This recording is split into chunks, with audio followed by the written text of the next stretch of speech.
The Strange Case of Dr. Jekyll and Mr. Hyde, by Robert Louis Stevenson. 2. Catherine de Mattos. It's ill to loose the bands that God decreed to bind. Still will we be the children of the heather and the wind, far away from home. Oh, it's still for you and me that the broom is blowing bonny in the north country. Contents. Story of the door. Search for Mr. Hyde. Dr. Jekyll was quite at ease. The Carew murder case. Incident of the letter. Remarkable incident of Dr. Lanyon. Incident at the window. The last night. Dr. Lanyon's narrative. Henry Jekyll's full statement of the case. Story of the door. Mr. Utterson, the lawyer, was a man of a rugged countenance, that was never lighted by a smile, cold, scanty and embarrassed in discourse, backward in sentiment, lean, long, dusty, dreary, and yet somehow lovable, at friendly meetings, and when the wine was to his taste. Something eminently human beaconed from his eye, something indeed which never found its way into his talk, but which spoke not only in these silent symbols of the after-dinner face, but more often and loudly in the acts of his life. He was austere with himself, drank gin when he was alone, to mortify a taste for vintages, and though he enjoyed the theatre, had not crossed the doors of one for 20 years. But he had an approved tolerance for others, sometimes wondering, almost with envy, at the high pressure of spirits involved in their misdeeds, and in any extremity inclined to help rather than to reprove. I incline to Cain's heresy. I let my brother go to the devil in his own way. It was frequently his fortune to be the last reputable acquaintance and the last good influence in the lives of down-going men, and to such as these, so long as they came about his chambers, he never marked a shade of change in his demeanour. No doubt the feat was easy to Mr. Utterson, for he was undemonstrative at the best, and even his friendship seemed to be founded in a similar catholicity of good nature. It is the mark of a modest man to accept his friendly circle ready-made from the hands of opportunity, and that was the lawyer's way. His friends were those of his own blood or those whom he had known the longest. His affections, like ivy, were the growth of time. They implied no aptness in the object. Hence, no doubt, the bond that united him to Mr. Richard Enfield, his distant kinsman, the well-known man about town. It was a nut to crack for many, what these two could see in each other, or what subject they could find in common. It was reported by those who encountered them in their Sunday walks, that they said nothing, looked singularly dull, and would hail with obvious relief the appearance of a friend. For all that, the two men put the greatest store by these excursions, counted them the chief jewel of each week, and not only set aside occasions of pleasure, but even resisted the calls of business, that they might enjoy them uninterrupted. It chanced on one of these rambles that their way led them down a by-street in a busy quarter of London. The street was small and what is called quiet, but it drove a thriving trade on the week-days. The inhabitants were all doing well, it seemed, and all emulously hoping to do better still, and laying out the surplus of their gains in coquetry, so that the shop fronts stood along that thoroughfare with an air of invitation, like rows of smiling saleswomen. Even on Sunday, when it veiled its more florid charms and lay comparatively empty of passage, the street shone out in contrast to its dingy neighbourhood, like a fire in a forest, and with its freshly painted shutters, well-polished brasses, and general cleanliness and gaiety of note, instantly caught and pleased the eye of the passenger. 2 doors from one corner, on the left hand going east, the line was broken by the entry of a court, and just at that point a certain sinister block of building thrust forward its gable on the street. It was 2 stories high, showed no window, nothing but a door on the lower story and a blind forehead of discolored wall on the upper, and bore in every feature the marks of prolonged and sordid negligence. The door, which was equipped with neither bell nor knocker, was blistered and distained. Tramps slouched into the recess and struck matches on the panels. Children kept shop upon the steps. The schoolboy had tried his knife on the mouldings, and for close on a generation no one had appeared to drive away these random visitors or to repair their ravages. Mr. Enfield and the lawyer were on the other side of the by-street, but when they came abreast of the entry, the former lifted up his cane and pointed. "Did you ever remark that door?" And when his companion had replied in the affirmative, "It is connected in my mind with a very odd story indeed," with a slight change of voice. About 3 o'clock of a black winter morning, and my way lay through a part of town where there was literally nothing to be seen but lamps, street after street, and all the folks asleep street after street, all lighted up as if for a procession, and all as empty as a church. Till at last I got into that state of mind. All at once I saw two figures, one a little man who was stumping along eastward at a good walk, and the other a girl of maybe 8 or 10, who was running as hard as she was able down a cross street. Well, sir, the two ran into one another naturally enough at the corner, and then came the horrible part of the thing, for the man trampled calmly over the child's body and left her screaming on the ground. It sounds nothing to hear, but it was hellish to see. It wasn't like a man. It was like some damned juggernaut. I gave a view halloa, took to my heels, collared my gentleman, and brought him back to where there was already quite a group about the screaming child. He was perfectly cool and made no resistance, but gave me one look, so ugly that it brought out the sweat on me like running. The people who had turned out were the girl's own family, and pretty soon the doctor, for whom she had been sent, put in his appearance. Well, the child was not much the worse, more frightened, according to the sawbones, and there you might have supposed would be an end to it. But there was one curious circumstance. I had taken a loathing to my gentleman at first sight. So had the child's family, which was only natural. But the doctor's case was what struck me. He was the usual cut and dry apothecary, of no particular age and colour, with a strong Edinburgh accent, and about as emotional as a bagpipe. Well, sir, he was like the rest of us. Every time he looked at my prisoner, I saw that Sawbones turn sick and white with the desire to kill him. I knew what was in his mind, just as he knew what was in mine, and killing being out of the question, we did the next best. We told the man we could and would make such a scandal out of this as should make his name stink from one end of London to the other. If he had any friends or any credit, we undertook that he should lose them. And all the time, as we were pitching it in red hot, we were keeping the women off him as best we could, for they were as wild as harpies. I never saw a circle of such hateful faces. And there was the man in the middle, with a kind of black, sneering coolness, frightened too. I could see that, but carrying it off, sir, really like Satan. "If you choose to make capital out of this accident," said he, "I am naturally helpless.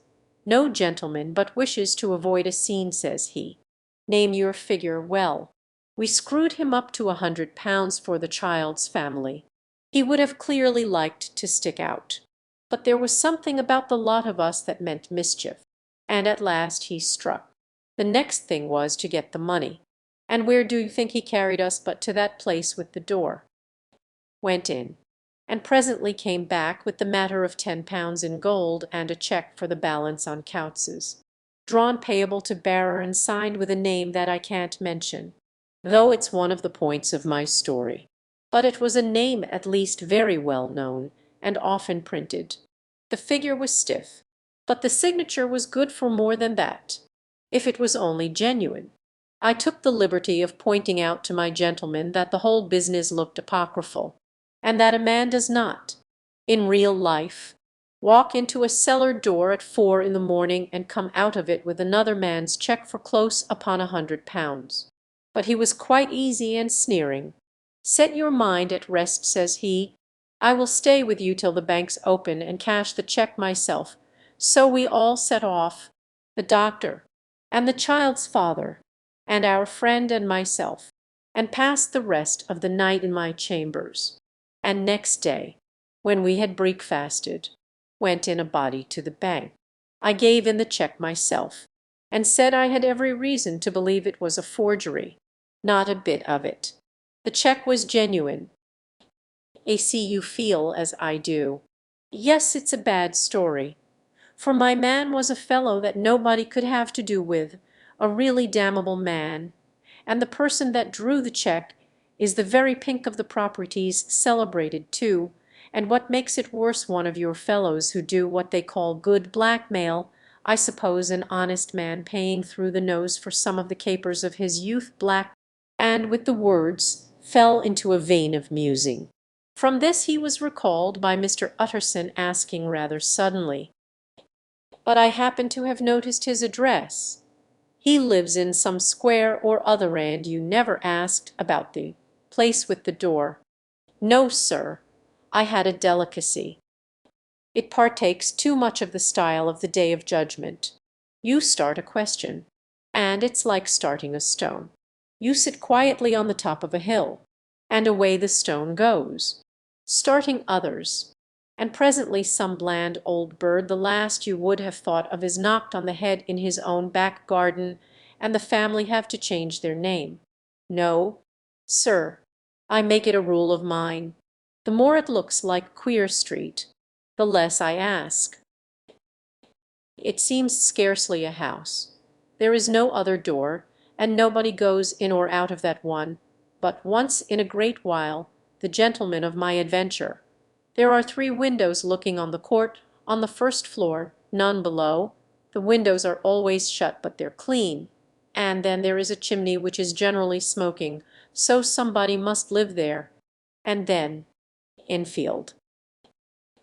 There's one point I want to ask. I want to ask the name of that man who walked over the child. Well, I can't see what harm it would do. It was a man of the name of Hyde. What sort of a man is he to see? He is not easy to describe. There is something wrong with his appearance, something displeasing, something downright detestable. I never saw a man I so disliked, and yet I scarce know why. He must be deformed somewhere. He gives a strong feeling of deformity, although I couldn't specify the point. He's an— You are sure he used a key? My dear sir, surprised out of himself. Yes, I know. The fact is, if I do not ask you the name of the other party, it is because I know it already. You see, Richard, your tale has gone home.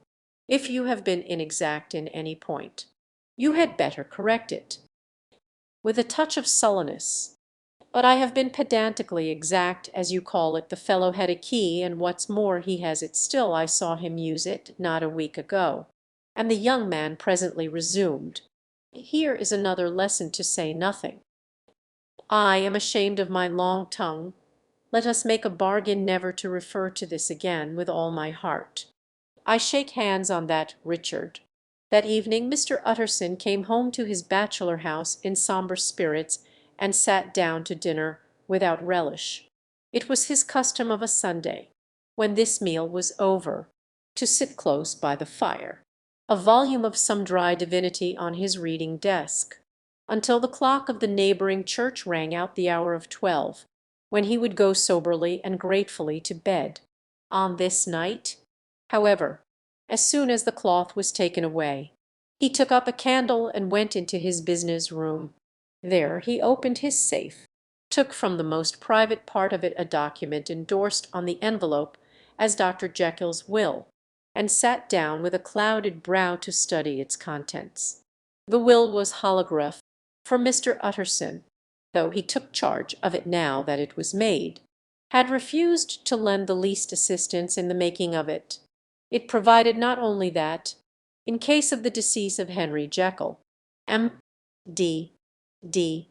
C L L L D F R S, etc. All his possessions were to pass into the hands of his friend and benefactor Edward Hyde, but that in case of Dr. Jekyll's disappearance or unexplained absence for any period exceeding 3 calendar months, beyond the payment of a few small sums to the members of the doctor's household.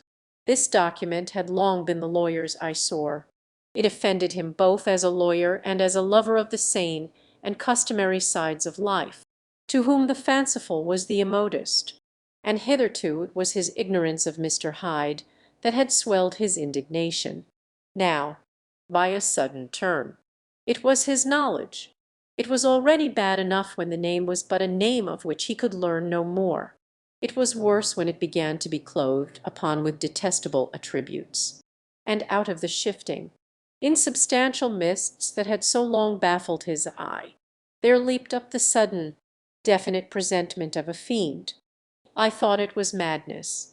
As he replaced the obnoxious paper in the safe, put on a great coat, and set forth in the direction of Cavendish Square, that citadel of medicine, where his friend, the great Dr. Lanyon, had his house and received his crowding patients.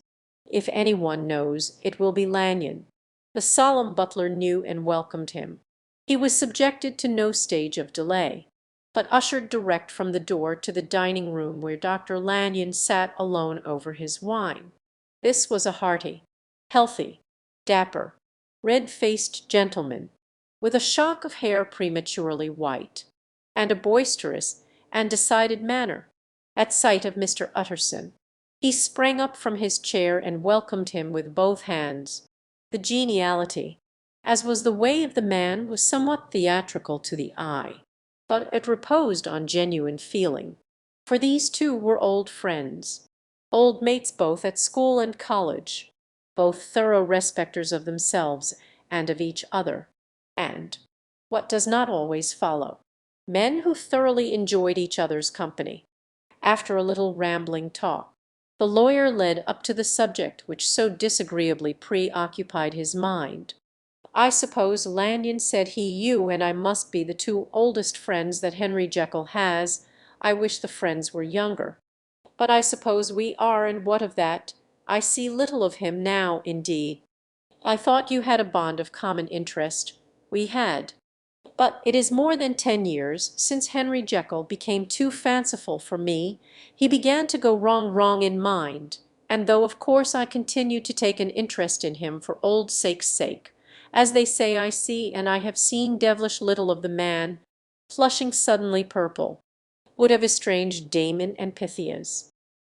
And being a man of no scientific passions except in the matter of conveyancing, he even added, 'It is nothing worse than that,' and then approached the question he had come to put.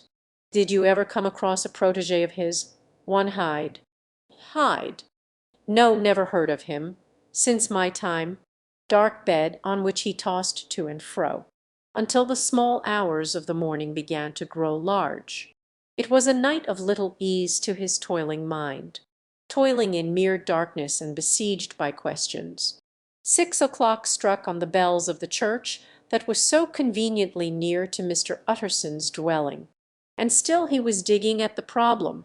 Hitherto it had touched him on the intellectual side alone, but now his imagination also was engaged, or rather enslaved, and as he lay and tossed in the gross darkness of the night and the curtained room, Mr. Enfield's tale went by before his mind in a scroll of lighted pictures. He would be aware of the great field of lamps of a nocturnal city, then of the figure of a man walking swiftly, then of a child running from the doctor's. And then these met, and that human juggernaut trod the child down and passed on regardless of her screams. Or else he would see a room in a rich house, where his friend lay asleep, dreaming and smiling at his dreams, and then the door of that room would be opened, the curtains of the bed plucked apart, the sleeper recalled, and lo, there would stand by his side a figure to whom power was given, and even at that dead hour he must rise and do its bidding. The figure in these two phases haunted the lawyer all night, and if at any time he dozed over, it was but to see it glide more stealthily through sleeping houses, or move the more swiftly, and still the more swiftly, even to dizziness, through wider labyrinths of lamplighted city, and at every street corner crush a child and leave her screaming. And still the figure had no face by which he might know it, even in his dreams. It had no face, or one that baffled him and melted before his eyes. And thus it was that there sprang up and grew apace in the lawyer's mind a singularly strong, almost an inordinate, curiosity to behold the features of the real Mr. Hyde. If he could but once set eyes on him, he thought the mystery would lighten and perhaps roll altogether away, as was the habit of mysterious things when well examined. He might see a reason for his friend's strange preference, or bondage, call it which you please, and even for the startling clause of the will. At least it would be a face worth seeing, the face of a man who was without bowels of mercy, a face which had but to show itself to raise up, in the mind of the unimpressionable Enfield, a spirit of enduring hatred. From that time forward, Mr. Utterson began to haunt the door in the by-street of shops, in the morning before office hours, at noon when business was plenty, and time scarce, at night under the face of the fogged city moon, by all lights and at all hours of solitude or concourse. The lawyer was to be found on his chosen post. If he be Mr. Hyde, I shall be Mr. Seek. It was a fine dry night, frost in the air, the streets as clean as a ballroom floor, the lamps unshaken by any wind, drawing a regular pattern of light and shadow. By 10 o'clock, when the shops were closed, the by-street was very solitary and, in spite of the low growl of London from all round, very silent. Small sounds carried far. Domestic sounds out of the houses were clearly audible on either side of the roadway, and the rumour of the approach of any passenger preceded him by a long time. Mr. Utterson had been some minutes at his post, when he was aware of an odd, light footstep drawing near, in the course of his nightly patrols. He had long grown accustomed to the quaint effect with which the footfalls of a single person, while he is still a great way off, suddenly spring out distinct from the vast hum and clatter of the city. Yet his attention had never before been so sharply and decisively arrested, and it was with a strong, superstitious prevision of success that he withdrew into the entry of the court. The steps drew swiftly nearer, and swelled out suddenly louder as they turned the end of the street. The lawyer, looking forth from the entry, could soon see what manner of man he had to deal with. He was small and very plainly dressed, and the look of him, even at that distance, went somehow strongly against the watcher's inclination. But he made straight for the door, crossing the roadway to save time, and as he came, he drew a key from his pocket like one approaching home. Mr. Utterson stepped out and touched him on the shoulder as he passed. "Mr. Hyde, I think." But his fear was only momentary, and though he did not look the lawyer in the face, he answered coolly enough, "That is my name. What do you want? I see you are going in. I am an old friend of Dr. Jekyll's, Mr. Utterson of Gaunt Street. You must have heard my name, and meeting you so conveniently, I thought you might admit me. You will not find Dr. Jekyll," blowing in the key, and then suddenly, but still without looking up, "How did you know me?" "On your side." "Will you do me a favor?" "With pleasure." "What shall it be? Will you let me see your face?" Mr. Hyde appeared to hesitate, and then, as if upon some sudden reflection, fronted about with an air of defiance, and the pair stared at each other pretty fixedly for a few seconds. "It may be useful, yes. It is as well we have met and propos. You should have my address. Good God! Can he too have been thinking of the will? And now, how did you know me? By description." "Common friends." a little hoarsely. "Who are they, Jekyll, for instance?" With a flush of anger. "I did not think you would have lied, come." And the next moment, with extraordinary quickness, he had unlocked the door and disappeared into the house. The lawyer stood a while when Mr. Hyde had left him, the picture of disquietude. Then he began slowly to mount the street, pausing every step. The problem he was thus debating as he walked was one of a class that is rarely solved. Mr. Hyde was pale and dwarfish. He gave an impression of deformity without any nameable malformation. He had a displeasing smile.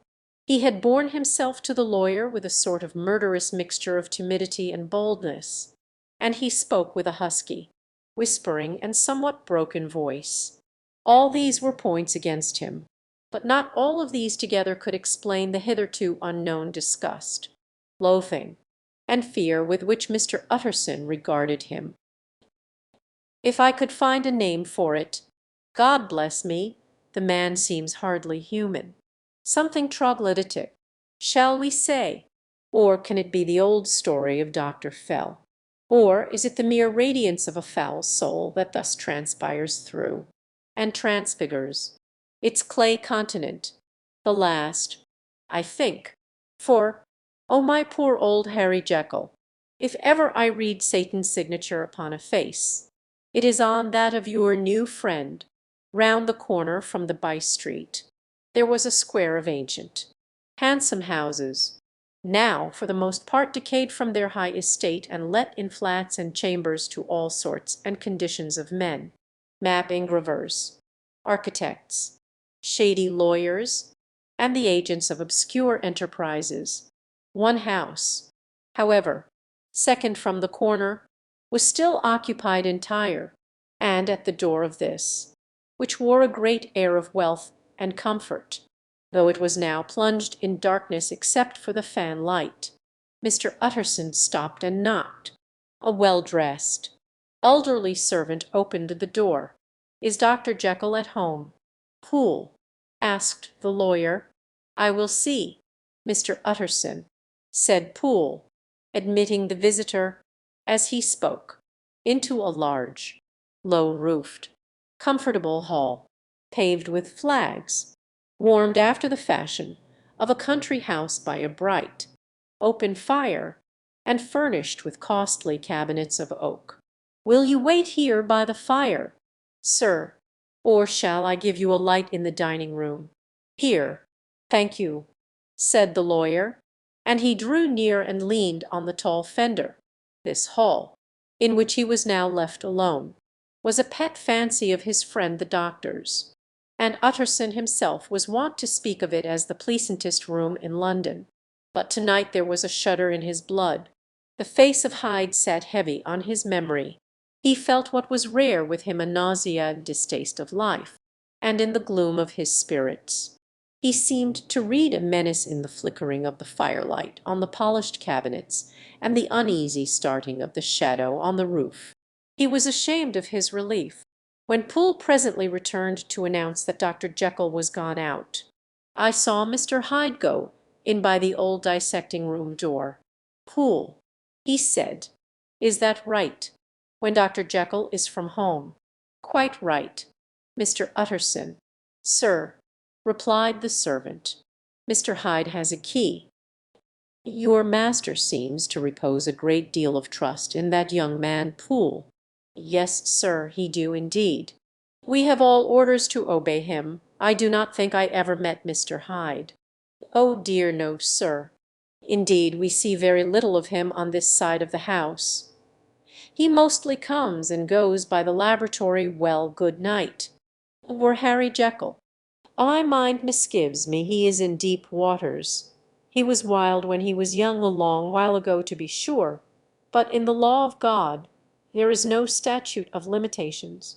Ay, it must be that the ghost of some old sin, the cancer of some concealed disgrace, punishment coming Pede Claudo years after memory has forgotten and self-love condoned, scared by the thought, brooded a while on his own past, groping in all the corners of memory, lest by chance some jack in the box of an old iniquity should leap to light there. His past was fairly blameless. Few men could read the rolls of their life with less apprehension. Yet he was humbled to the dust by the many ill things he had done, and raised up again into a sober and fearful gratitude by the many that he had come so near to doing, yet avoided, and then by a return on his former subject. He conceived a spark of hope. This Master Hyde, if he were studied, must have secrets of his own black secrets, by the look of him secrets compared to which poor Jekyll's worst would be like sunshine, if Jekyll will only let me, as clear as a transparency. The strange clauses of the will. Dr. Jekyll was quite at ease. A fortnight later, by excellent good fortune, the doctor gave one of his pleasant dinners to some 5 or 6 old cronies, all intelligent, reputable men and all judges of good wine, and Mr. Utterson so contrived that he remained behind after the others had departed.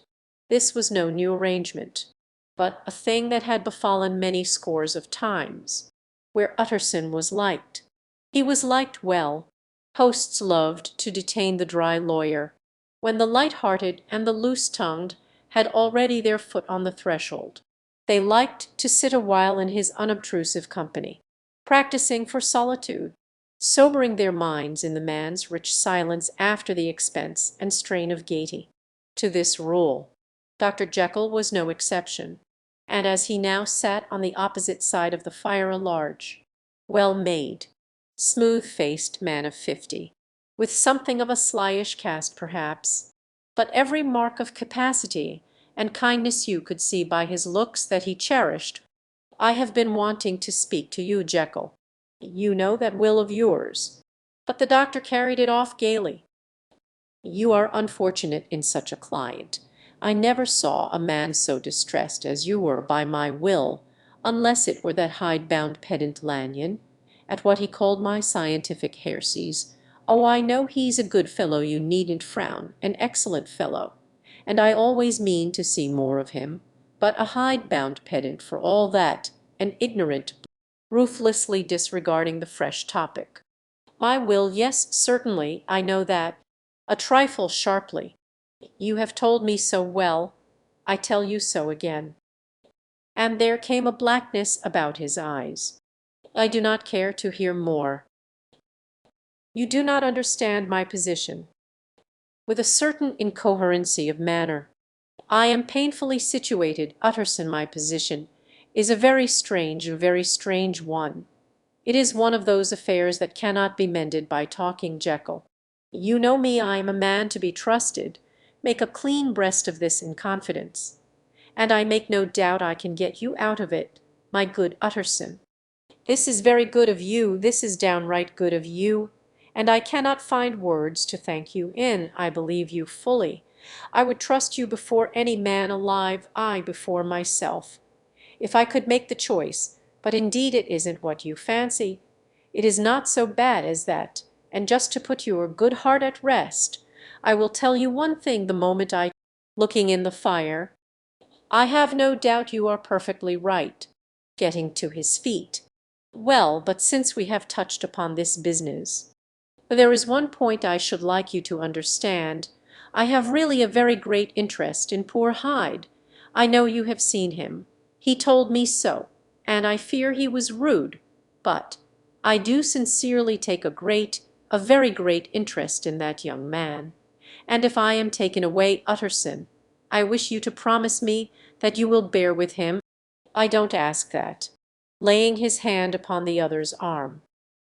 "I only ask you to help him for my sake, when I am no longer here."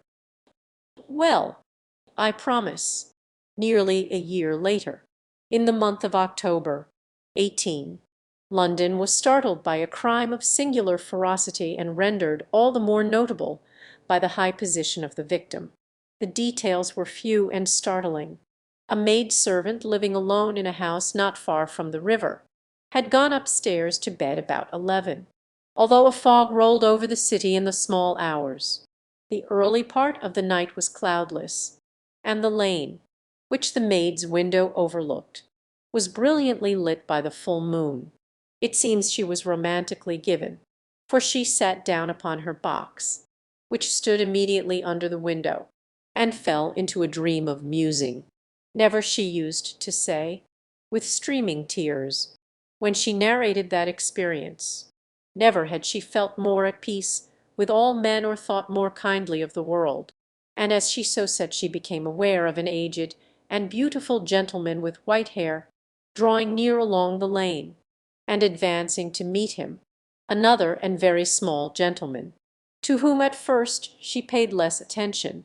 When they had come within speech which was just under the maid's eyes, the older man bowed and accosted the other with a very pretty manner of politeness. It did not seem as if the subject of his address were of great importance. Indeed, from his pointing, it sometimes appeared as if he were only inquiring his way, but the moon shone on his face as he spoke, and the girl was pleased to watch it. It seemed to breathe such an innocent and old-world kindness of disposition, yet with something high too, as of a well-founded self-content. Presently her eye wandered to the other, and she was surprised to recognize in him a certain Mr. Hyde, who had once visited her master, and for whom she had conceived a dislike. He had in his hand a heavy cane, with which he was trifling, but he answered never a word, and seemed to listen with an ill-contained impatience. And then all of a sudden he broke out in a great flame of anger, stamping with his foot, brandishing the cane, and carrying on as the maid described it like a madman. The old gentleman took a step back, with the air of one very much surprised and a trifle hurt, and at that Mr. Hyde broke out of all bounds and clubbed him to the earth, and next moment, with ape-like fury, he was trampling his victim under foot and hailing down a storm of blows, under which the bones were audibly shattered and the body jumped upon the roadway. At the horror of these sights and sounds, the maid fainted. It was 2 o'clock when she came to herself and called for the police. The murderer was gone long ago, but there lay his victim in the middle of the lane, incredibly mangled. The stick with which the deed had been done, although it was of some rare and very tough and heavy wood, had broken in the middle under the stress of this insensate cruelty, and one splintered half had rolled in the neighbouring gutter. The other, without doubt, had been carried away by the murderer. A purse and a gold watch were found upon the victim, but no cards or papers, except a sealed and stamped envelope, which he had been probably carrying to the post, and which bore the name and address of Mr. Utterson. This was brought to the lawyer the next morning, before he was out of bed, and he had no sooner seen it, and been told the circumstances, than he shot out a solemn lip. "I shall say nothing till I have seen the body. This may be very serious. Have the kindness to wait while I dress," whither the body had been carried. As soon as he came into the cell, he nodded. "Yes, I recognize him. I am sorry to say that this is Sir Danvers Carew. Good God, sir! Is it possible?" and showed the broken stick. Mr. Utterson had already quailed at the name of Hyde, but when the stick was laid before him, he could doubt no longer. Broken and battered as it was, he recognized it for one that he had himself presented many years before to Henry Jekyll. "Is this Mr. Hyde a person of small stature, particularly small and particularly wicked-looking?" is what the maid calls him. Mr. Utterson reflected, and then, raising his head, "If you will come with me in my cab, I think I can take you to his house." And the first fog of the season, a great chocolate-coloured pall lowered over heaven, but the wind was continually charging and routing these embattled vapours, so that as the cab crawled from street to street, Mr. Utterson beheld a marvellous number of degrees and hues of twilight. For here it would be dark like the back end of evening, and there would be a glow of a rich, lurid brown, like the light of some strange conflagration. And here, for a moment, the fog would be quite broken up, and a haggard shaft of daylight would glance in between the swirling wreaths. The dismal quarter of Soho seen under these changing glimpses with its muddy ways, and slatternly passengers, and its lamps, which had never been extinguished or had been kindled afresh to combat this mournful re-invasion of darkness, seemed, in the lawyer's eyes, like a district of some city in a nightmare. The thoughts of his mind, besides, were of the gloomy sty, and when he glanced at the companion of his drive, he was conscious of some touch of that terror of the law and the law's officers, which may at times assail the most honest. As the cab drew up before the address indicated, the fog lifted a little and showed him a dingy street, a gin palace, a low French eating-house, a shop for the retail of penny numbers and twopenny salads, many ragged children huddled in the doorways, and many women of different nationalities passing out, key in hand, to have a morning glass, and the next moment the fog settled down again upon that part, as brown as umber, and cut him off from his blackguardly surroundings. This was the home of Henry Jekyll's favourite, of a man who was heir to £250,000 sterling. An ivory-faced and silvery-haired old woman opened the door. She had an evil face, smoothed by hypocrisy, but her manners were excellent. Yes, she said, this was Mr. Hyde's, but he was not at home.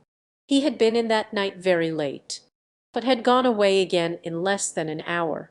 There was nothing strange in that. His habits were very irregular, and he was often absent. For instance, it was nearly 2 months since she had seen him till yesterday. Very well, then, we wish to see his rooms. And when the woman began to declare it was impossible, a flash of odious joy appeared upon the woman's face. Ah, he is in trouble. What has he done? And now, my good woman, just let me and this gentleman have a look about us, which but for the old woman remained otherwise empty. Mr. Hyde had only used a couple of rooms, but these were furnished with luxury and good taste. A closet was filled with wine. The plate was of silver, the napery elegant. A good picture hung upon the walls, a gift as Utterson supposed from Henry Jekyll, who was much of a connoisseur, and the carpets were of many plies and agreeable in colour. At this moment, however, the rooms bore every mark of having been recently and hurriedly ransacked. Clothes lay about the floor, with their pockets inside out, lock-fast drawers stood open, and on the hearth there lay a pile of grey ashes, as though many papers had been burned. From these embers the inspector disinterred the butt end of a green check book, which had resisted the action of the fire. The other half of the stick was found behind the door, and as this clinched his suspicions, the officer declared himself delighted. A visit to the bank, where several £1,000s were found to be lying to the murderer's credit, completed his gratification. You may depend upon it, sir, he must have lost his head, or he never would have left the stick, or, above all, burned the cheque-book. Why, money's life to the man. We have nothing to do but wait for him at the bank, and get out the handbills. This last, however, was not so easy of accomplishment, for Mr. Hyde had numbered few familiars. Even the master of the servant-maid had only seen him twice. His family could nowhere be traced. He had never been photographed, and the few who could describe him differed widely, as common observers will, only on one point, where they agreed, and that was the haunting sense of unexpressed deformity with which the fugitive impressed his beholders. Incident of the letter. It was late in the afternoon when Mr. Utterson found his way to Dr. Jekyll's door, where he was at once admitted by Poole, and carried down by the kitchen offices and across a yard which had once been a garden, to the building which was indifferently known as the laboratory or the dissecting rooms. The doctor had bought the house from the heirs of a celebrated surgeon, and his own tastes being rather chemical than anatomical, had changed the destination of the block at the bottom of the garden.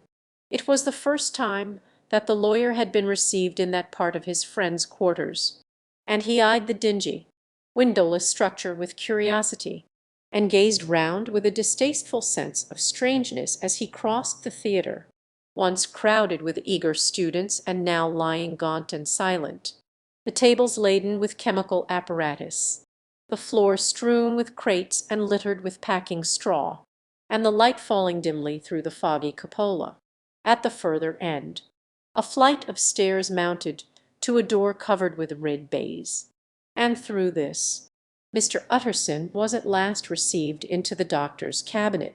It was a large room, fitted round with glass presses, furnished, among other things, with a cheval glass and a business table, and looking out upon the court by 3 dusty windows barred with iron. A fire burned in the grate. A lamp was set lighted on the chimney shelf, for even in the houses the fog began to lie thickly, and there, close up to the warmth, sat Dr. Jekyll, looking deadly sick. He did not rise to meet his visitor, but held out a cold hand and bade him welcome in a changed voice. "And now," as soon as Poole had left them, "you have heard the news." They were crying it in the square. I heard them in my dining-room. One word. Carew was my client, but so are you, and I want to know what I am doing. You have not been mad enough to hide this fellow Utterson. I swear to God. I swear to God I will never set eyes on him again. I bind my honour to you that I'm done with him in this world. It is all at an end. And indeed he does not want my help. He did not like his friend's feverish manner. You seem pretty sure of him, and for your sake I hope you may be right. If it came to a trial, your name might appear. I am quite sure of him. I have grounds for certainty that I cannot share with any one, but there is one thing on which you may advise me. I have received a letter, and I am at a loss whether I should show it to the police. I should like to leave it in your hands, Utterson. I cannot say that I care what becomes of Hyde. I am quite done with him. I was thinking of my own character, which this hateful business has rather exposed." He was surprised at his friend's selfishness, and yet relieved by it. "Well, at last, let me see the letter." Upright hand and signed Edward Hyde, and it signified, briefly enough, that the writer's benefactor, Dr. Jekyll, whom he had long so unworthily repaid for 1,000 generosities, need labour under no alarm for his safety, as he had means of escape on which he placed a sure dependence. The lawyer liked this letter well enough. It put a better colour on the intimacy than he had looked for, and he blamed himself for some of his past suspicions.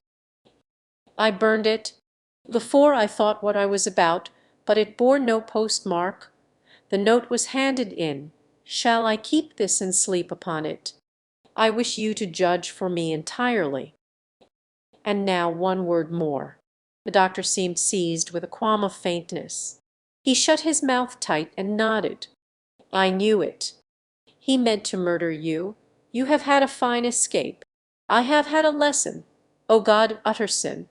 On his way out, the lawyer stopped and had a word or two with Poole.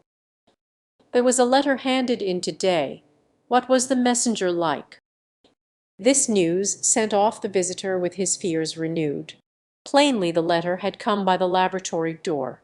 Possibly, indeed, it had been written in the cabinet, and if that were so, it must be differently judged, and handled with the more caution. The newsboys, as he went, were crying themselves hoarse along the footways.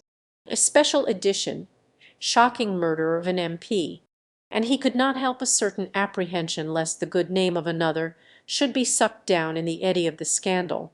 It was, at least, a ticklish decision that he had to make, and self-reliant as he was by habit, he began to cherish a longing for advice. It was not to be had directly, but perhaps, he thought, it might be fished for, presently after.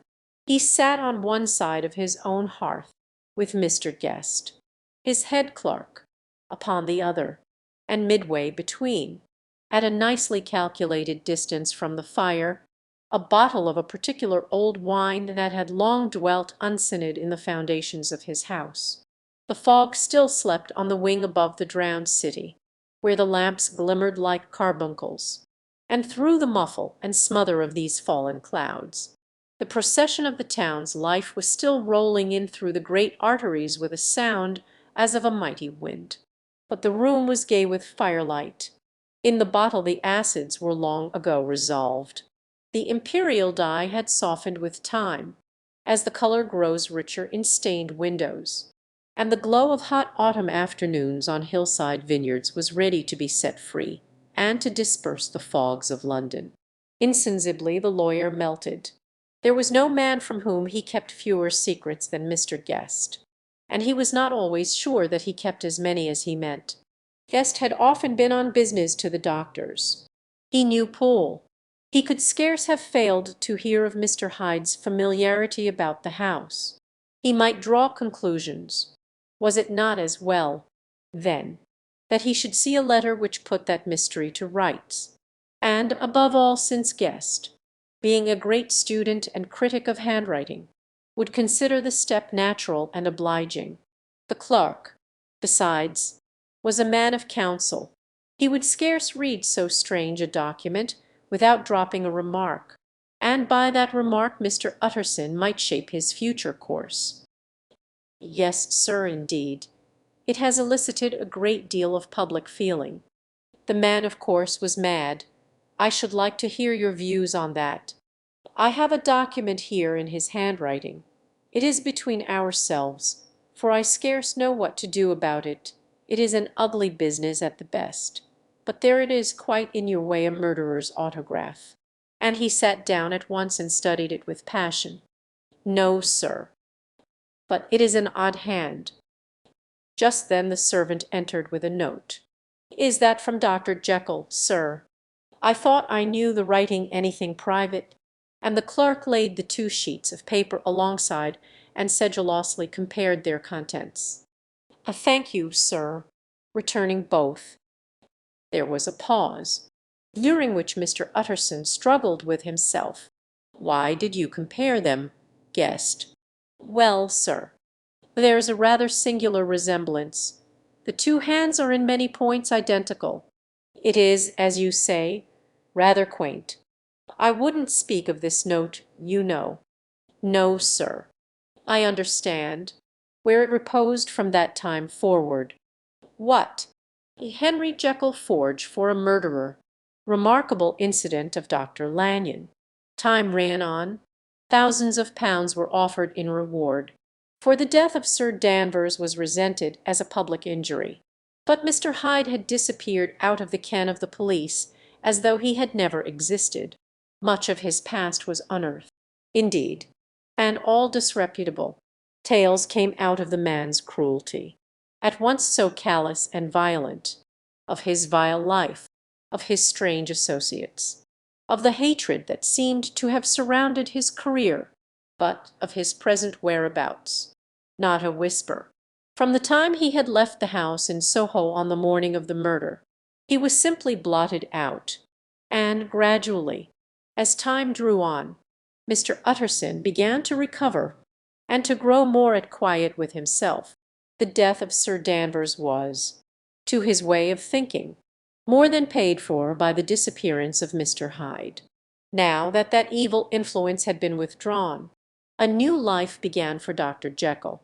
He came out of his seclusion, renewed relations with his friends, became once more their familiar guest and entertainer, and whilst he had always been known for charities, he was now no less distinguished for religion. He was busy, he was much in the open air, he did good. His face seemed to open and brighten, as if with an inward consciousness of service, and for more than 2 months the doctor was at peace. On the 8th of January Utterson had dined at the doctor's with a small party. Lanyon had been there, and the face of the host had looked from one to the other, as in the old days when the trio were inseparable friends. On the 12th, and again on the 14th, the door was shut against a lawyer. The doctor was confined to the house. Poole said, and saw no one. On the 15th he tried again, and was again refused, and having now been used for the last 2 months to see his friend almost daily, he found this return of solitude to weigh upon his spirits. The 5th night he had in guest to dine with him, and the 6th he betook himself to Dr. Lanyon's. There at least he was not denied admittance. But when he came in, he was shocked at the change which had taken place in the doctor's appearance. He had his death warrant written legibly upon his face. The rosy man had grown pale. His flesh had fallen away. He was visibly bolder and older, and yet it was not so much. These tokens of a swift physical decay that arrested the lawyer's notice, as a look in the eye and quality of manner that seemed to testify to some deep-seated terror of the mind. It was unlikely that the doctor should fear death, and yet that was what Utterson was tempted to suspect. Yes, he thought, he is a doctor. He must know his own state, and that his days are counted, and the knowledge is more than he can bear. And yet when Utterson remarked on his ill looks, it was with an air of greatness that Lanyon declared himself a doomed man. "I have had a shock," he said, "and I shall never recover. It is a question of weeks. Well, life has been pleasant. I liked it. Yes, sir, I used to like it. I sometimes think if we knew all, we should be more glad to get away. Jekyll is ill, too," observed Utterson. "Have you seen him?" But Lanyon's face changed, and he held up a trembling hand. "I wish to see or hear no more of Dr. Jekyll," he said in a loud, unsteady voice. "I am quite done with that person, and I beg that you will spare me any allusion to one whom I regard as dead." "Tut, tut," said Mr. Utterson, and then, after a considerable pause, "Can't I do anything?" he inquired. "We are three very old friends, Lanyon. We shall not live to make others." "Nothing can be done," returned Lanyon. "Ask himself." "He will not see me," said the lawyer. "I am not surprised at that," was the reply. "Some day, Utterson, after I am dead, you may perhaps come to learn the right and wrong of this. I cannot tell you. And in the meantime, if you can sit and talk with me of other things, for God's sake, stay and do so. But if you cannot keep clear of this accursed topic, then, in God's name, go, for I cannot bear it." As soon as he got home, Utterson sat down and wrote to Jekyll, complaining of his exclusion from the house, and asking the cause of this unhappy break with Lanyon, and the next day brought him a long answer, often very pathetically worded, and sometimes darkly mysterious in drift. The quarrel with Lanyon was incurable. "I do not blame our old friend," Jekyll wrote, "but I share his view that we must never meet. I mean from henceforth to lead a life of extreme seclusion. You must not be surprised, nor must you doubt my friendship. If my door is often shut even to you, you must suffer me to go my own dark way. I have brought on myself a punishment and a danger that I cannot name. If I am the chief of sinners, I am the chief of sufferers also. I could not think that this earth contained a place for sufferings and terrors so unmanning. And you can do but one thing, Utterson, to lighten this destiny, and that is to respect my silence." Utterson was amazed. The dark influence of Hyde had been withdrawn.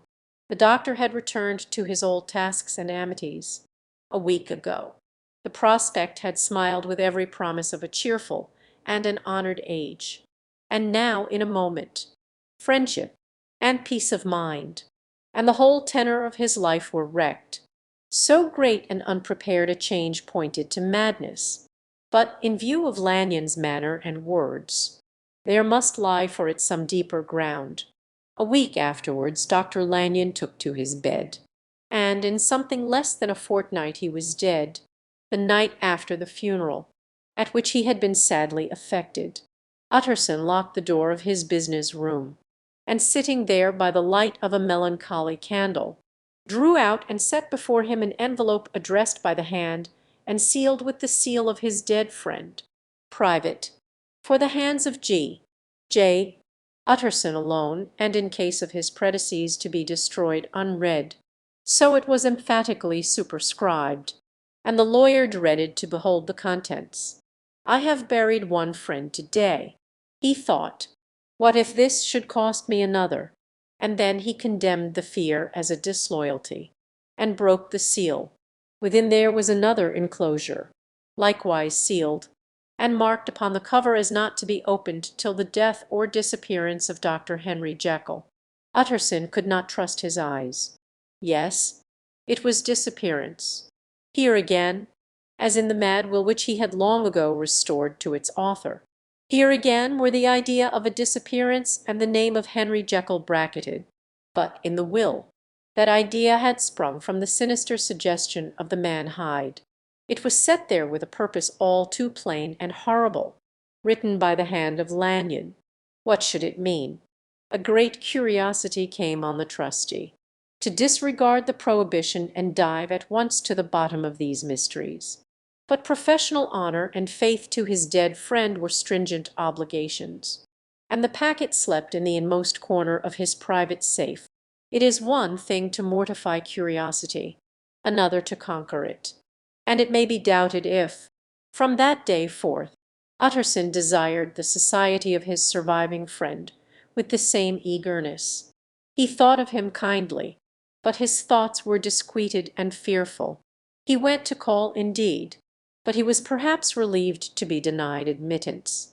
Perhaps, in his heart, he preferred to speak with Poole upon the doorstep rather than to be admitted into that house of voluntary bondage, and to sit and speak with its inscrutable recluse. Poole had, indeed, no very pleasant news to communicate. The doctor, it appeared, now more than ever confined himself to the cabinet over the laboratory, where he would sometimes even sleep. He was out of spirits. He had grown very silent. He did not read. It seemed as if he had something on his mind. Utterson became so used to the unvarying character of these reports that he fell off little by little in the frequency of his visits. Incident at the window. It chanced on Sunday, when Mr. Utterson was on his usual walk with Mr. Enfield, that their way lay once again through the by-street, and that when they came in front of the door, both stopped to gaze on it. "Well," said Enfield, "that story's at an end at least. We shall never see more of Mr. Hyde." "I hope not," said Utterson. "Did I ever tell you that I once saw him, and shared your feeling of repulsion?" "It was impossible to do the one without the other," returned Enfield. "And, by the way, what an ass you must have thought me not to know that this was a back way to Dr. Jekyll's. It was partly your own fault that I found it out, even when I did. So you found it out, did you?" said Utterson. "But, if that be so, we may step into the court and take a look at the windows. To tell you the truth, I am uneasy about poor Jekyll, and even outside. I feel as if the presence of a friend might do him good." The court was very cool, a little damp, and full of premature twilight, although the sky, high up overhead, was still bright with sunset. The middle one of the three windows was half-way open, and sitting close beside it, taking the air with an infinite sadness of mien, like some disconsolate prisoner, Utterson saw Dr. Jekyll. "What, Jekyll!" he cried. "I trust you are better." "I am very low, Utterson," replied the doctor. "Verily, very low. It will not last long. Thank God, you stay too much indoors," said the lawyer. "You should be out, whipping up the circulation like Mr. Enfield and me. This is my cousin Mr. Enfield, Doctor Jekyll. Come, now, get your hat and take a quick turn with us." "You are very good," sighed the other.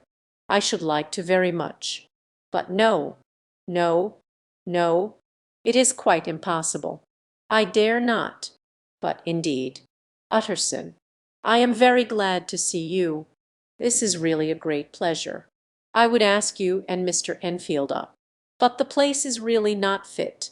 Why then, said the lawyer, good-naturedly, the best thing we can do is to stay down here and speak with you from where we are. That is just what I was about to venture to propose, returned the doctor with a smile, but the words were hardly uttered before the smile was struck out of his face and succeeded by an expression of such abject terror and despair as froze the very blood of the two gentlemen below. They saw it but for a glimpse, for the window was instantly thrust down, but that glimpse had been sufficient, and they turned and left the court without a word. In silence, too, they traversed the by-street, and it was not until they had come into a neighbouring thoroughfare, where even upon a Sunday there were still some stirrings of life, that Mr. Utterson at last turned and looked at his companion. They were both pale, and there was an answering horror in their eyes. "God forgive us! God forgive us!" said Mr. Utterson. But Mr. Enfield only nodded his head very seriously and walked on once more in silence. The last night Mr. Utterson was sitting by his fireside one evening after dinner, when he was surprised to receive a visit from Poole. "Bless me, Poole, what brings you here?" he cried, and then taking a second look at him, "What ails you?" he added. "Is the doctor ill?" "Mr. Utterson," said the man, "there is something wrong. Take a seat, and here is a glass of wine for you," said the lawyer. "Now, take your time, and tell me plainly what you want. You know the doctor's ways." "Sir," replied Poole, "and how he shuts himself up. Well, as shut up again in the cabinet, and I don't like it. Sir, I wish I may die if I like it." Mr. Utterson. "Sir, am afraid." "Now, my good man," said the lawyer, "be explicit. What are you afraid of?" "I've been afraid for about a week," returned Poole, doggedly disregarding the question, "and I can bear it no more." The man's appearance amply bore out his words. His manner was altered for the worse, and except for the moment when he had first announced his terror, he had not once looked the lawyer in the face. Even now he sat with the glass of wine untasted on his knee, and his eyes directed to a corner of the floor. "I can bear it no more," he repeated. "Come," said the lawyer, "I see you have some good reason. Poole, I see there is something seriously amiss. Try to tell me what it is." "I think there's been foul play," said Poole, hoarsely. "Foul play!" cried the lawyer, a good deal frightened, and rather inclined to be irritated in consequence. "What foul play? What does the man mean?" "I daren't say, sir," was the answer. "But will you come along with me and see for yourself?" Mr. Utterson's only answer was to rise and get his hat and greatcoat, but he observed with wonder the greatness of the relief that appeared upon the butler's face, and perhaps with no less, that the wine was still untasted when he set it down to follow. It was a wild, cold, seasonable night of March, with a pale moon lying on her back as though the wind had tilted her, and a flying rack of the most diaphanous and lawny texture. The wind made talking difficult, and flecked the blood into the face. It seemed to have swept the streets unusually bare of passengers. Besides, for Mr. Utterson thought he had never seen that part of London so deserted. He could have wished it otherwise. Never in his life had he been conscious of so sharp a wish to see and touch his fellow creatures. For struggle as he might, there was borne in upon his mind a crushing anticipation of calamity. The square, when they got there, was all full of wind and dust, and the thin trees in the garden were lashing themselves along the railing. Poole, who had kept all the way a pace or two ahead, now pulled up in the middle of the pavement, and, in spite of the biting weather, took off his hat and mopped his brow with a red pocket handkerchief. But for all the hurry of his coming, these were not the dews of exertion that he wiped away, but the moisture of some strangling anguish. For his face was white and his voice, when he spoke, harsh and broken. "Well, sir," he said, "here we are, and God grant there be nothing wrong." "Amen. Poole," said the lawyer. Thereupon the servant knocked in a very guarded manner. The door was opened on the chain, and a voice asked from within, "Is that you, Poole?" "It's all right," said Poole. Opened the door. The hall, when they entered it, was brightly lighted up. The fire was built high, and about the hearth the whole of the servants, men and women, stood huddled together like a flock of sheep at the sight of Mr. Utterson. The housemaid broke into hysterical whimpering, and the cook, crying out, "Bless God, it's Mr. Utterson," ran forward as if to take him in her arms.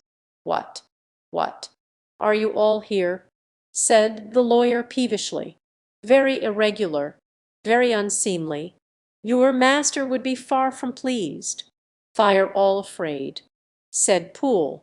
Blank silence followed, no one protesting.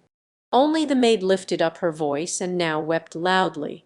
"Hold your tongue," Poole said to her, with a ferocity of accent that testified to his own jangled nerves.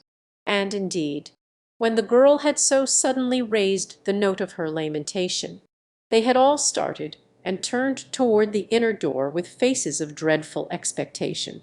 "And now," continued the butler, addressing the knife boy, "reach me a candle, and well get this through hands at once." And then he begged Mr. Utterson to follow him, and led the way to the back garden. "Now, sir," said he, "you come as gently as you can. I want you to hear, and I don't want you to be heard. And see here, sir, if by any chance he was to ask you in, don't go." Mr. Utterson's nerves, at this unlooked-for termination, gave a jerk that nearly threw him from his balance. But he recollected his courage and followed the butler into the laboratory building and through the surgical theatre, with its lumber of crates and bottles, to the foot of the stair. Here Poole motioned him to stand on one side and listen, while he himself, setting down the candle and making a great and obvious call on his resolution, mounted the steps and knocked with a somewhat uncertain hand on the red baize of the cabinet door. "Mr. Utterson, sir, asking to see you," he called, and even as he did so, once more violently signed to the lawyer to give ear. A voice answered from within. "Tell him I cannot see any one," it said complainingly. "Thank you, sir," said Poole, with a note of something like triumph in his voice, and taking up his candle, he led Mr. Utterson back across the yard and into the great kitchen, where the fire was out and the beetles were leaping on the floor. "Sir," he said, looking Mr. Utterson in the eyes, "was that my master's voice?" "It seems much changed," replied the lawyer, very pale, but giving look for look. "Changed? Well, yes, I think so," said the butler. "Have I been 20 years in this man's house, to be deceived about his voice? No, sir, master's made away with. He was made away with 8 days ago, when we heard him cry out upon the name of God, and woe's in there instead of him. And why it stays there is a thing that cries to heaven. Mr. Utterson, this is a very strange tale. Poole, this is rather a wild tale." "My man," said Mr. Utterson, biting his finger, "suppose it were as you suppose, supposing Dr. Jekyll to have been well, murdered, what could induce the murderer to stay? That won't hold water. It doesn't commend itself to reason." "Well, Mr. Utterson, you are a hard man to satisfy, but he'll do it yet," said Poole. "All this last week you must know him, or whatever it is that lives in that cabinet. has been crying night and day for some sort of medicine, and cannot get it to his mind. It was sometimes his way, the master's, that is to write his orders on a sheet of paper and throw it on the stair. We've had nothing else this week back, nothing but papers, and a closed door, and the very meals left there to be smuggled in when nobody was looking. Well, sir, every day, ay, and twice and thrice in the same day, there have been orders and complaints, and I have been sent flying to all the wholesale chemists in town. Every time I brought the stuff back, there would be another paper telling me to return it, because it was not pure, and another order to a different firm. This drug is wanted bitter bad. Sir, whatever for? Have you any of these papers?" asked Mr. Utterson. Poole felt in his pocket and handed out a crumpled note, which the lawyer, bending nearer to the candle, carefully examined. Its contents ran thus: Dr. Jekyll presents his compliments to Messrs. Maw. He assures them that their last sample is impure and quite useless for his present. In the year 18, Dr. J. purchased a somewhat large quantity from Messrs. M.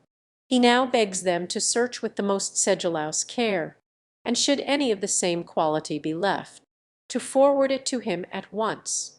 Expense is no consideration. The importance of this to Dr. J. can hardly be exaggerated.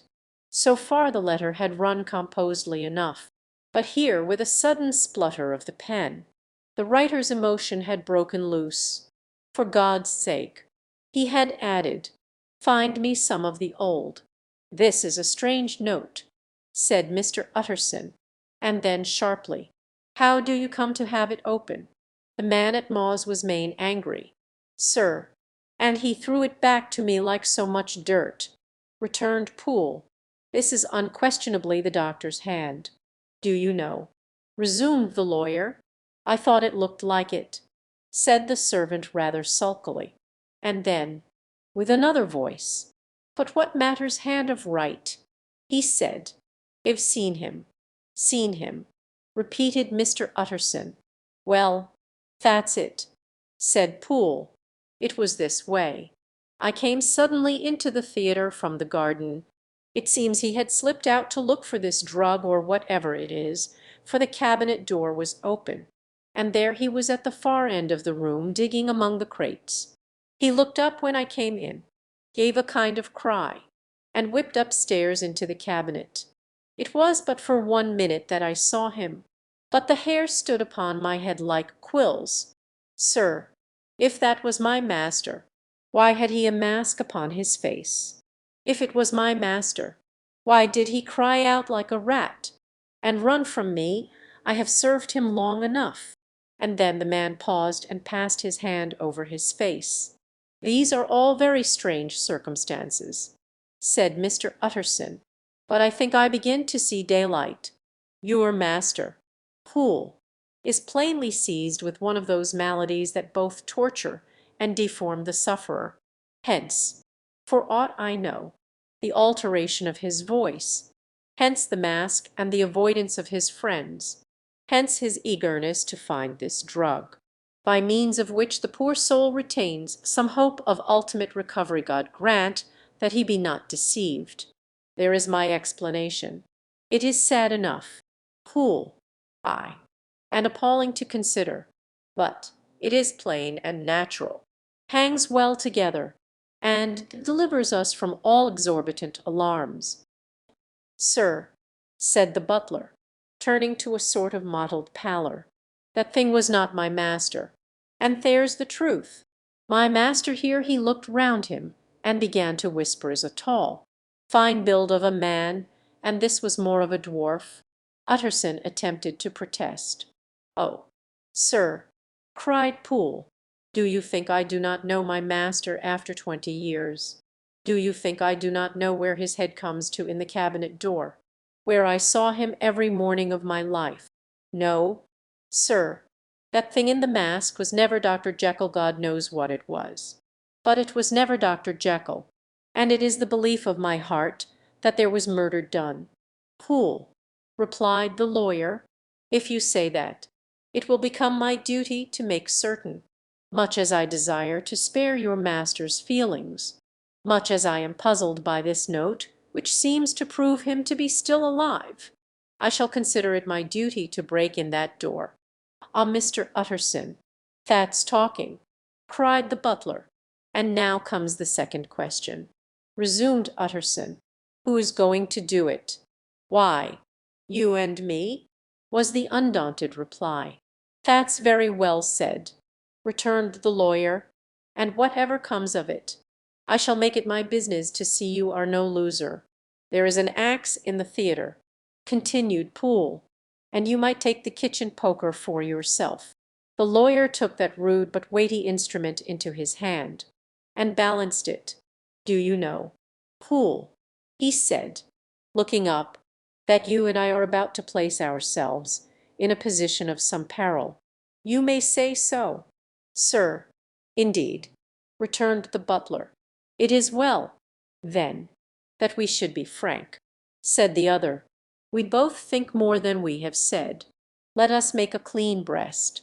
This masked figure that you saw, did you recognize it?" "Well, sir, it went so quick, and the creature was so doubled up, that I could hardly swear to that," was the answer. "But if you mean, was it Mr. Hyde?" "Yes, I think it was. You see, it was much of the same bigness, and it had the same quick, light way with it. And then who else could have got in by the laboratory door? You have not forgot, sir, that at the time of the murder he had still the key with him. But that's not all. I don't know, Mr. Utterson, if ever you met this Mr. Hyde." "Yes," said the lawyer, "I once spoke with him." "Then you must know as well as the rest of us that there was something queer about that gentleman, something that gave a man a turn, I don't know rightly how to say it, sir, beyond this, that you felt it in your marrow kind of cold and thin." "I own I felt something of what you describe," said Mr. Utterson. "Quite so, sir," returned Poole. "Well, when that masked thing like a monkey jumped from among the chemicals and whipped into the cabinet, it went down my spine like ice. Oh, I know it's not evidence, Mr. Utterson. In book learned enough for that. But a man has his feelings, and I give you my Bible word it was Mr. Hyde." "Ay, ay," said the lawyer. "My fears incline to the same point.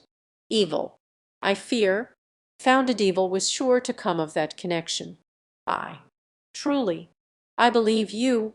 I believe poor Harry is killed, and I believe his murderer for what purpose, God alone can tell, is still lurking in his victim's room. Well, let our name be Vengeance. Call Bradshaw."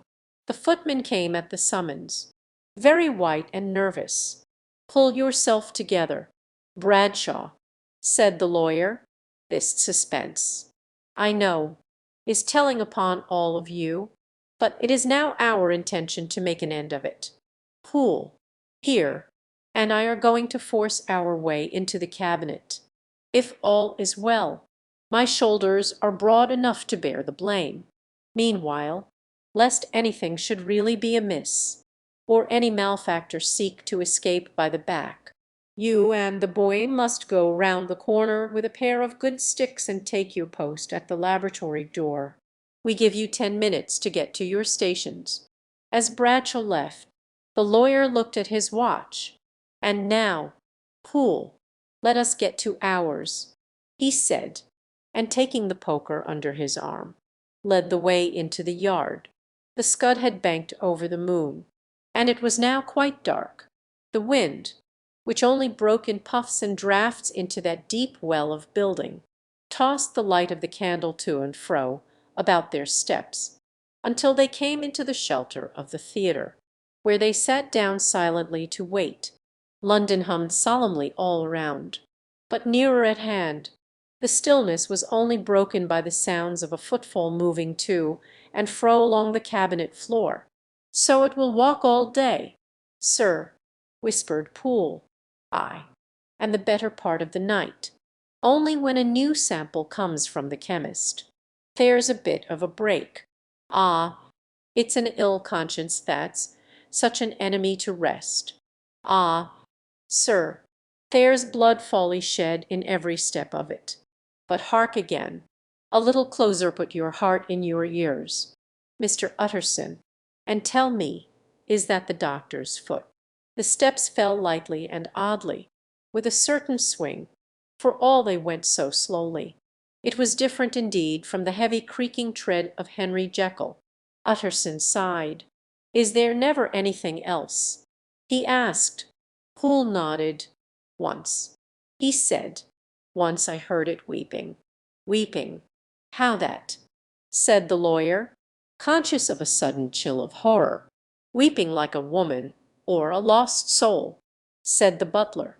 "I came away with that upon my heart, that I could have wept too, but now the 10 minutes drew to an end." Poole disinterred the axe from under a stack of packing straw. The candle was set upon the nearest table to light them to the attack, and they drew near with bated breath to where that patient foot was still going up and down, in the quiet of the night. "Jekyll," cried Utterson, with a loud voice, "I demand to see you." He paused a moment, but there came no reply. "I give you fair warning. Our suspicions are aroused, and I must and shall see you." He resumed, "If not by fair means, then by foul; if not of your consent, then by brute force." "Utterson," said the voice, "for God's sake, have mercy." "Ah, that's not Jekyll's voice, it's Hyde's," cried Utterson. "Down with the door." Poole swung the axe over his shoulder.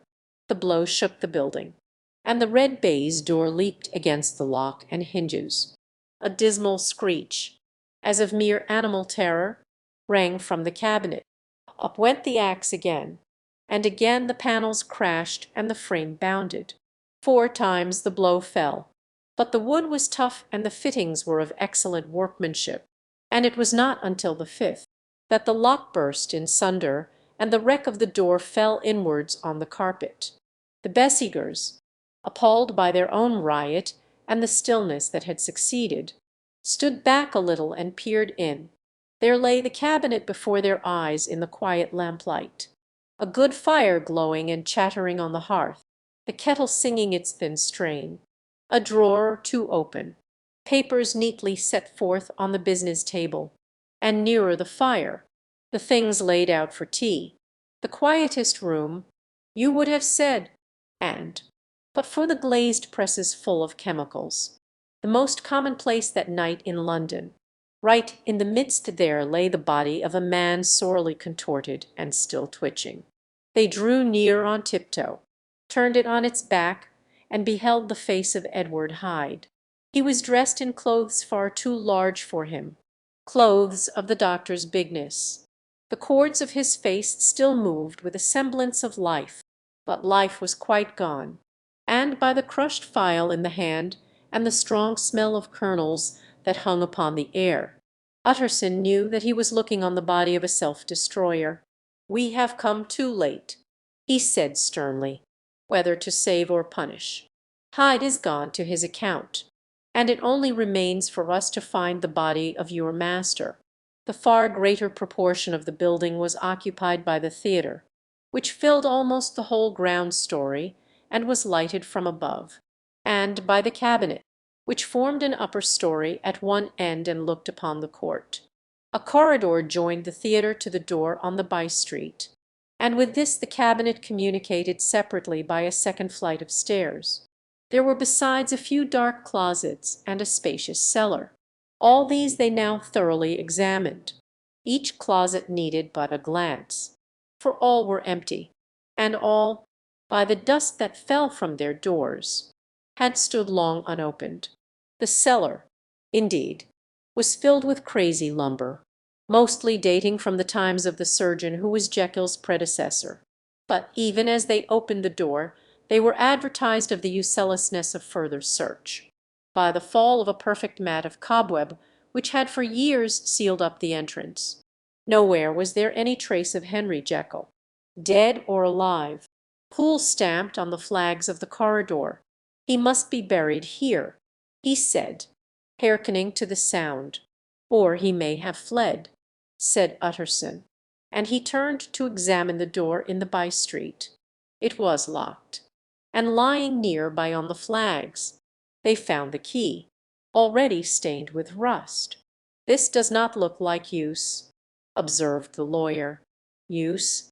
echoed Poole. "Do you not see, sir, it is broken, much as if a man had stamped on it?"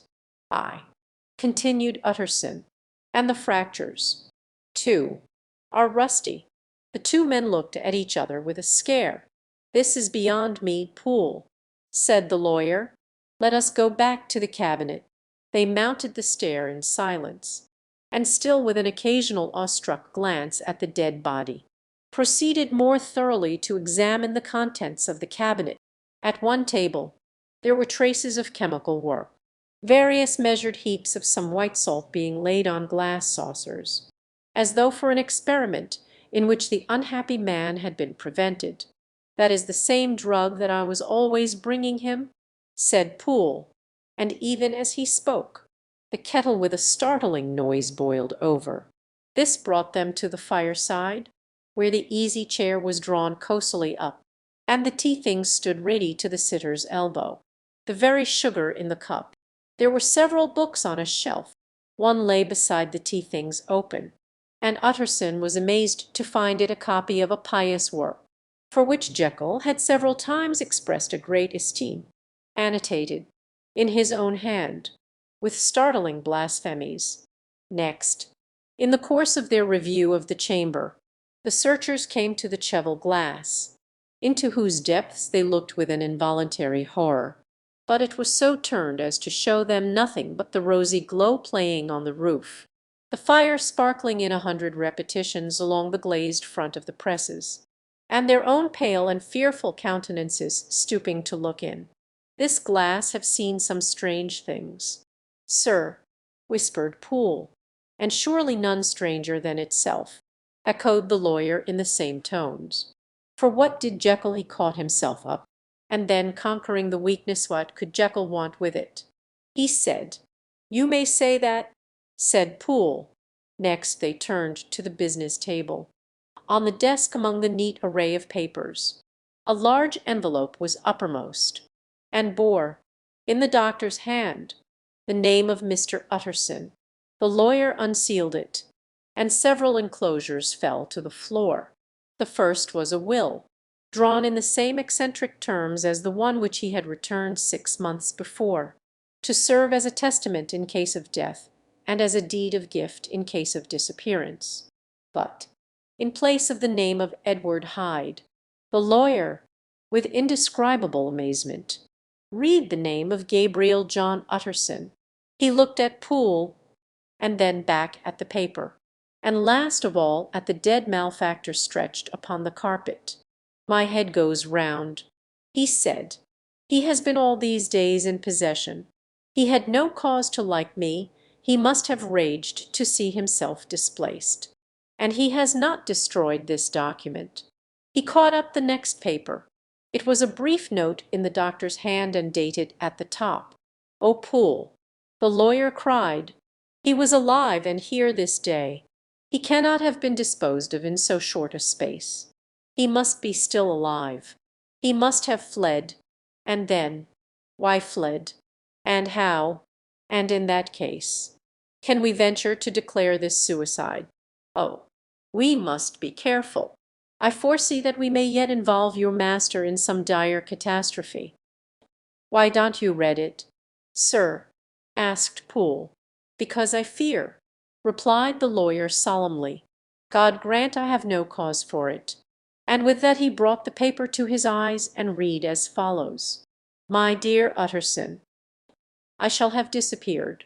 Under what circumstances I have not the penetration to foresee. But my instinct and all the circumstances of my nameless situation tell me that the end is sure and must be early. Go then, and first read the narrative which Lanyon warned me he was to place in your hands. And if you care to hear more, Turn to the confession of your unworthy and unhappy friend, Henry Jekyll. There was a third enclosure. Asked Utterson.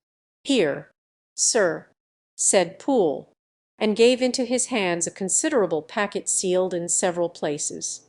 The lawyer put it in his pocket. I would say nothing of this paper. If your master has fled or is dead, we may at least save his credit. It is now 10. I must go home and read these documents in quiet, but I shall be back before midnight, when we shall send for the police. They went out, locking the door of the theatre behind them, and Utterson, once more leaving the servants gathered about the fire in the hall, trudged back to his office to read the two narratives in which this mystery was now to be explained. Dr. Lanyon's narrative, on the 9th of January, now 4 days ago. I received by the evening delivery a registered envelope, addressed in the hand of my colleague and old school companion, Henry Jekyll. I was a good deal surprised by this, for we were by no means in the habit of correspondence. I had seen the man, dined with him, indeed, the night before, and I could imagine nothing in our intercourse that should justify formality of registration. The contents increased my wonder, for this is how the letter ran. 10th December, 18 Dear Lanyon. And although we may have differed at times on scientific questions, I cannot remember, at least on my side, any break in our affection. There was never a day when, if you had said to me, Jekyll, my life, my honor, my reason depend upon you, I would not have sacrificed my left hand to help you. Lanyon, my life, my honor, my reason are all at your mercy. If you fail me tonight, I am lost. You might suppose, after this preface, that I am going to ask you for something dishonorable to grant. Judge for yourself.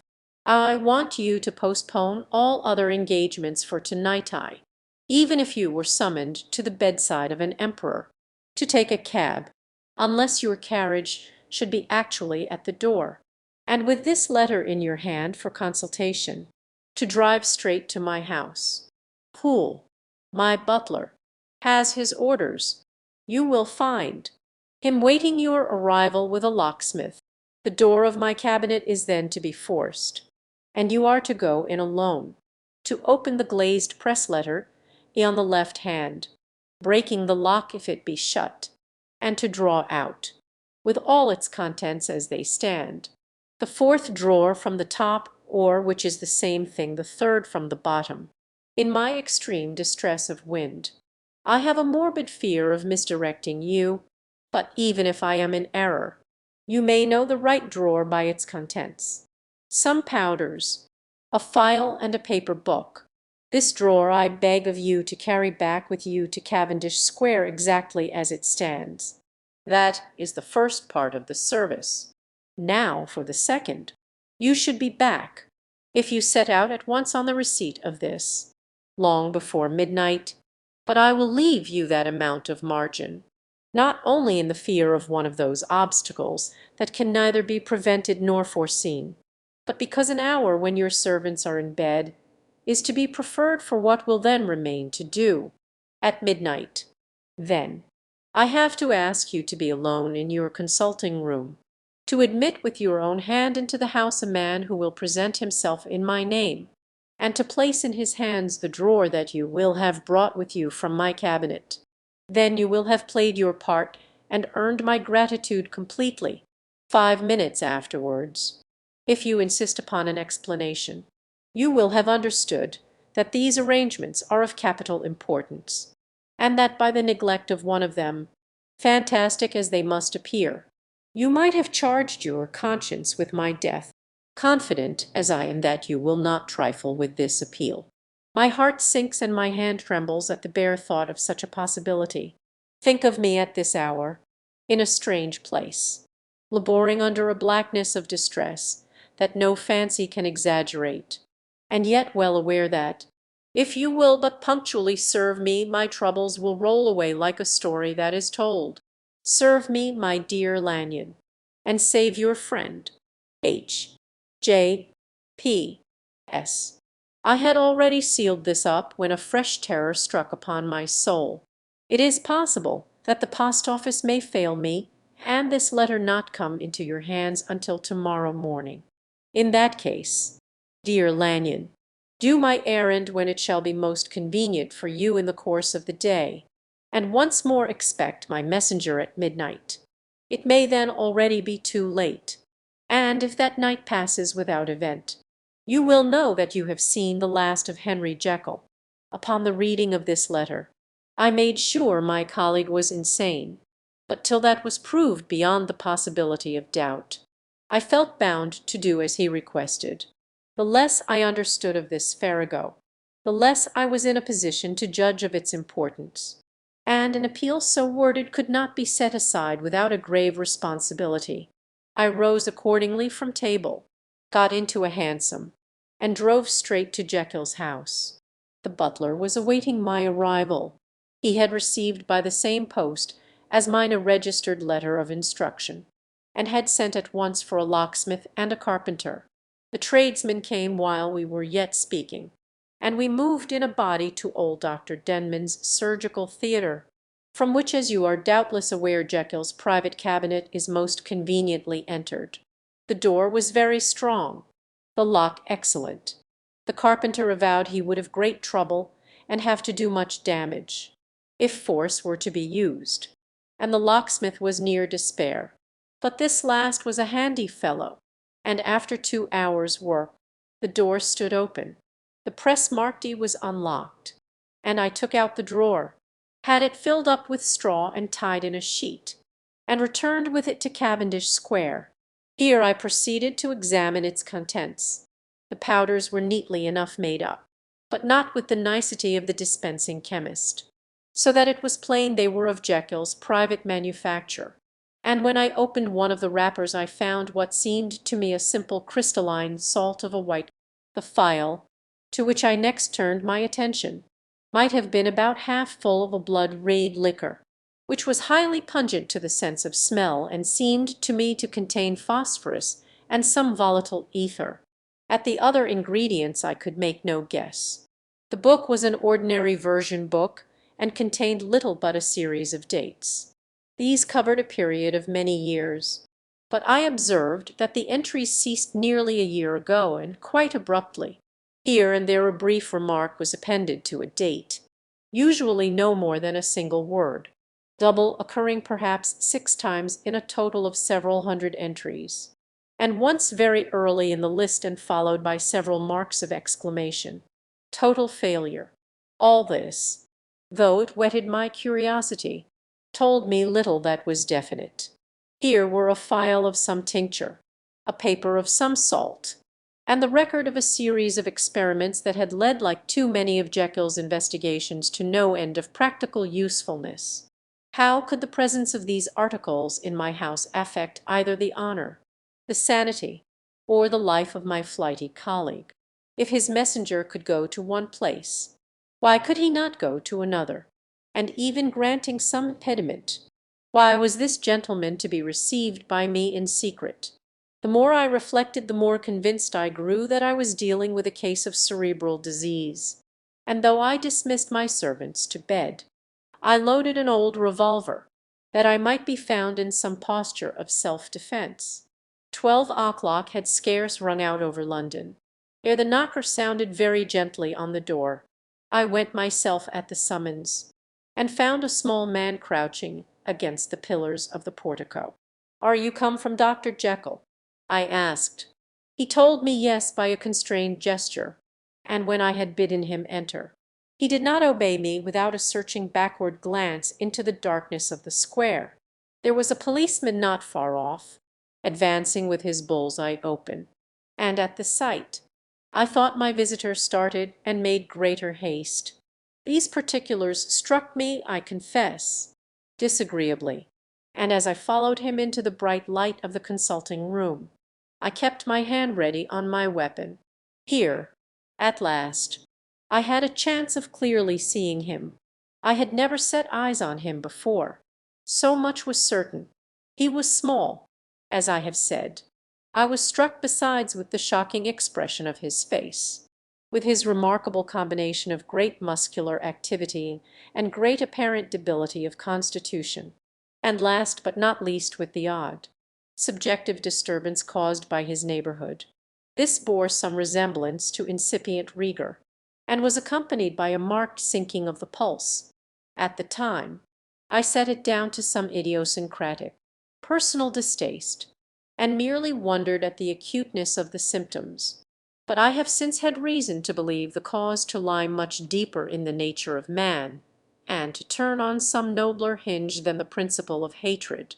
This person who had thus, from the first moment of his entrance, struck in me what I can only describe as a disgustful curiosity was dressed in a fashion that would have made an ordinary person laughable. His clothes, that is to say, although they were of rich and sober fabric, were enormously too large for him in every measurement, the trousers hanging on his legs and rolled up to keep them from the ground, the waist of the coat below his haunches, and the collar sprawling wide upon his shoulders. Strange to relate, this ludicrous accoutrement was far from moving me to laughter. Rather, as there was something abnormal and misbegotten in the very essence of the creature that now faced me, something seizing, surprising, and revolting, this fresh disparity seemed but to fit in with and to reinforce it.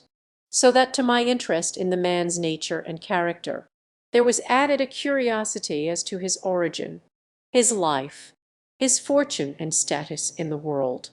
These observations, though they have taken so great a space to be set down in, were yet the work of a few seconds.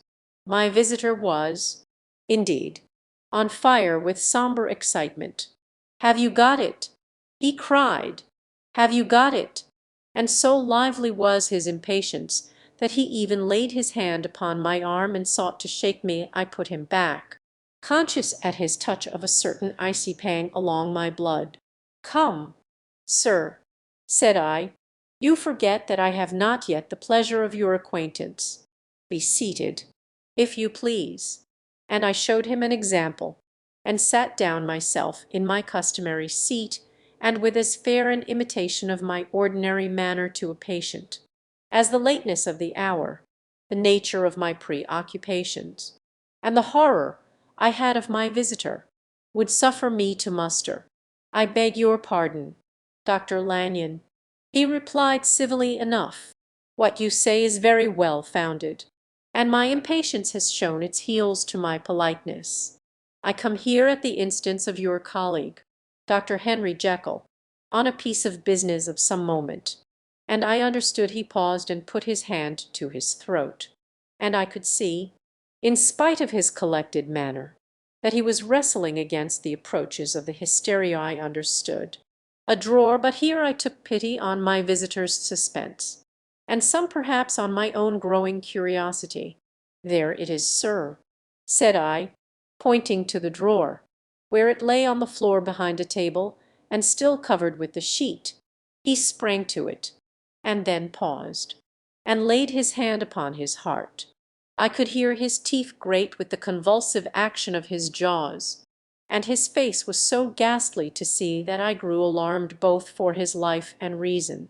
"Compose yourself," said I. He turned a dreadful smile to me, and, as if with the decision of despair, plucked away the sheet, at sight of the contents. He uttered one loud sob of such immense relief that I sat petrified, and the next moment, in a voice that was already fairly well under control, "Have you a graduated glass?" he asked. I rose from my place with something of an effort and gave him what he asked. He thanked me with a smiling nod, measured out a few minims of the red tincture, and added one of the powders. The mixture, which was at first of a reddish hue, began, in proportion as the crystals melted, to brighten in color, to effervesce audibly, and to throw off small fumes of vapor. Suddenly, and at the same moment, the ebullition ceased and the compound changed to a dark purple, which faded again more slowly to a watery green. My visitor, who had watched these metamorphoses with a keen eye, smiled, set down the glass upon the table, and then turned and looked upon me with an air of scrutiny. "And now," said he, "to settle what remains. Will you be wise? Will you be guided? Will you suffer me to take this glass in my hand and to go forth from your house without further parley? Or has the greed of curiosity too much command of you? Think before you answer, for it shall be done as you decide. As you decide, you shall be left as you were before, and neither richer nor wiser, unless the sense of service rendered to a man in mortal distress may be counted as a kind of riches of the soul, or, if you shall so prefer to choose, a new province of knowledge and new avenues to fame and power shall be laid open to you, here, in this room, upon the instant, and your sight shall be blasted by a prodigy to stagger the unbelief of Satan." "Sir," said I, affecting a coolness that I was far from truly possessing, "you speak enigmas, and you will perhaps not wonder that I hear you with no very strong impression of belief. But I have gone too far in the way of inexplicable services to pause before I see the end." "It is well," replied my visitor. "Lanyon, you remember your vows. What follows is under the seal of our profession. And now, you who have so long been bound to the most narrow and material views, you who have denied the virtue of transcendental medicine, you who have derided your superiors, behold." He put the glass to his lips and drank at one gulp. A cry followed.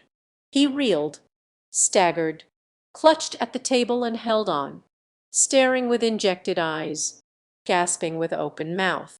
And as I looked there came, I thought, a change. He seemed to swell, his face became suddenly black, and the features seemed to melt and alter, and the next moment I had sprung to my feet and leaped back against the wall, my arm raised to shield me from that prodigy, my mind submerged in terror. "O God!" I screamed, and "O God!" again and again, for there before my eyes pale and shaken, and half fainting, and groping before him with his hands, like a man restored from death, there stood Henry Jekyll. What he told me in the next hour I cannot bring my mind to set on paper. I saw what I saw, I heard what I heard, and my soul sickened at it.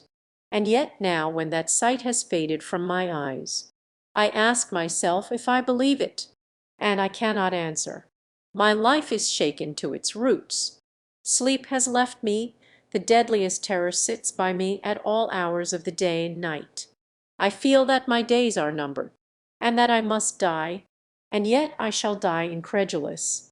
As for the moral turpitude that man unveiled to me even with tears of penitence, I cannot, even in memory, dwell on it without a start of horror. I will say but one thing, Utterson, and that if you can bring your mind to credit it will be more than enough. The creature who crept into my house that night was, on Jekyll's own confession, known by the name of Hyde and hunted for in every corner of the land as the murderer of Caro. Hasty Lanyon, Henry Jekyll's full statement of the case. I was born in the year 18 to a large fortune, endowed besides with excellent parts, inclined by nature to industry, fond of the respect of the wise and good among my fellow men, and thus, as might have been supposed, with every guarantee of an honorable and distinguished future.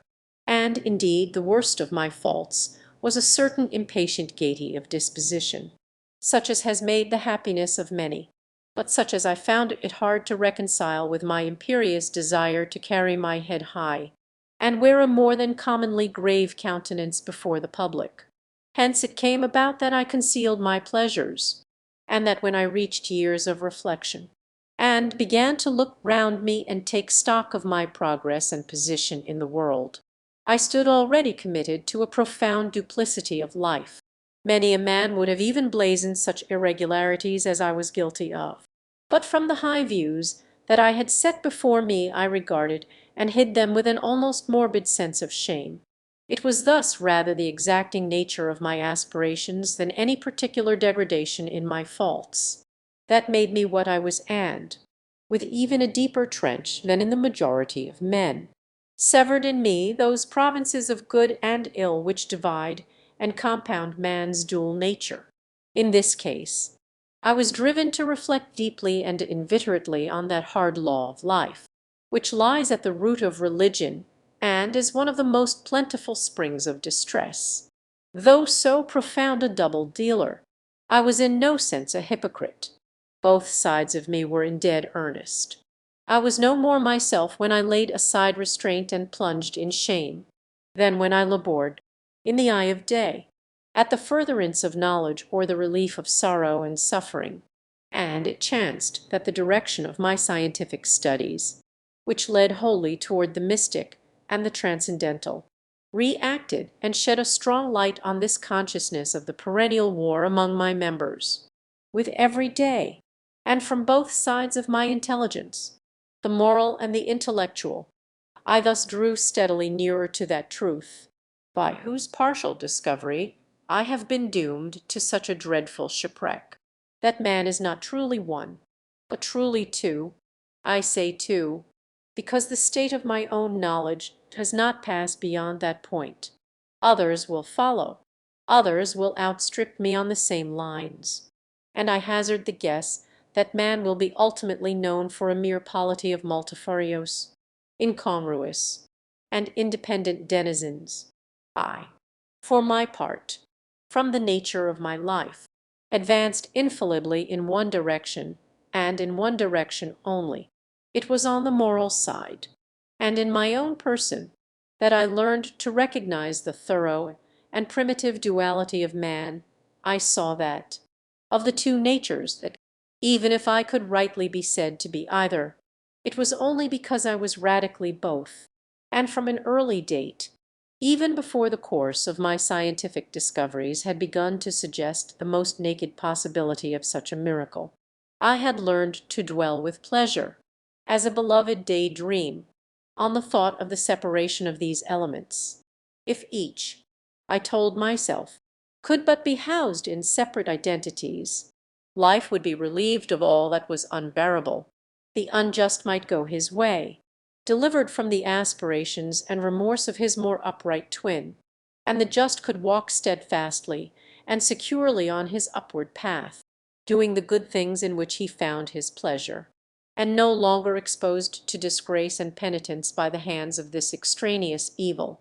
It was the curse of mankind that these incongruous faggots were thus bound together, that in the agonist womb of consciousness these polar twins should be continuously struggling. How, then, were they dissociate? I was so far in my reflections when, as I have said, a sidelight began to shine upon the subject from the laboratory table. I began to perceive more deeply than it has ever yet been stated the trembling immateriality, the mist-like transience of this seemingly so solid body in which we walk attired. Certain agents I found to have the power to shake and to pluck back that fleshly vestment, even as a wind might toss the curtains of a pavilion, for two good reasons. I will not enter deeply into this scientific branch of my confession. First, because I have been made to learn that the doom and burthen of our life is bound forever on man's shoulders, and when the attempt is made to cast it off, it but returns upon us with more unfamiliar and more awful pressure. Second, because, as my narrative will make, alas, too evident, my discoveries were incomplete. Enough, then, that I not only recognized my natural body for the mere aura and effulgence of certain of the powers that made up my spirit, but managed to compound a drug by which these powers should be dethroned from their supremacy, and a second form and countenance substituted, none the less natural to me because they were the expression, and bore the stamp, of lower elements in my soul. I hesitated long before I put this theory to the test of practice. I knew well that I risked death, for any drug that so potently controlled and shook the very fortress of identity might, by the least scruple of an overdose, or at the least inopportunity in the moment of exhibition, utterly blot out that immaterial tabernacle which I looked to it to change. But the temptation of a discovery so singular and profound at last overcame the suggestions of alarm. I had long since prepared my tincture. I purchased at once, from a firm of wholesale chemists, a large quantity of a particular salt which I knew, from my experiments, to be the last ingredient required, and late one accursed night I compounded the elements, watched them boil and smoke together in the glass, and when the ebullition had subsided, with a strong glow of courage, drank off the potion. The most racking pangs succeeded, a grinding in the bones, deadly nausea, and a horror of the spirit that cannot be exceeded at the hour of birth or death. Then these agonies began swiftly to subside, and I came to myself.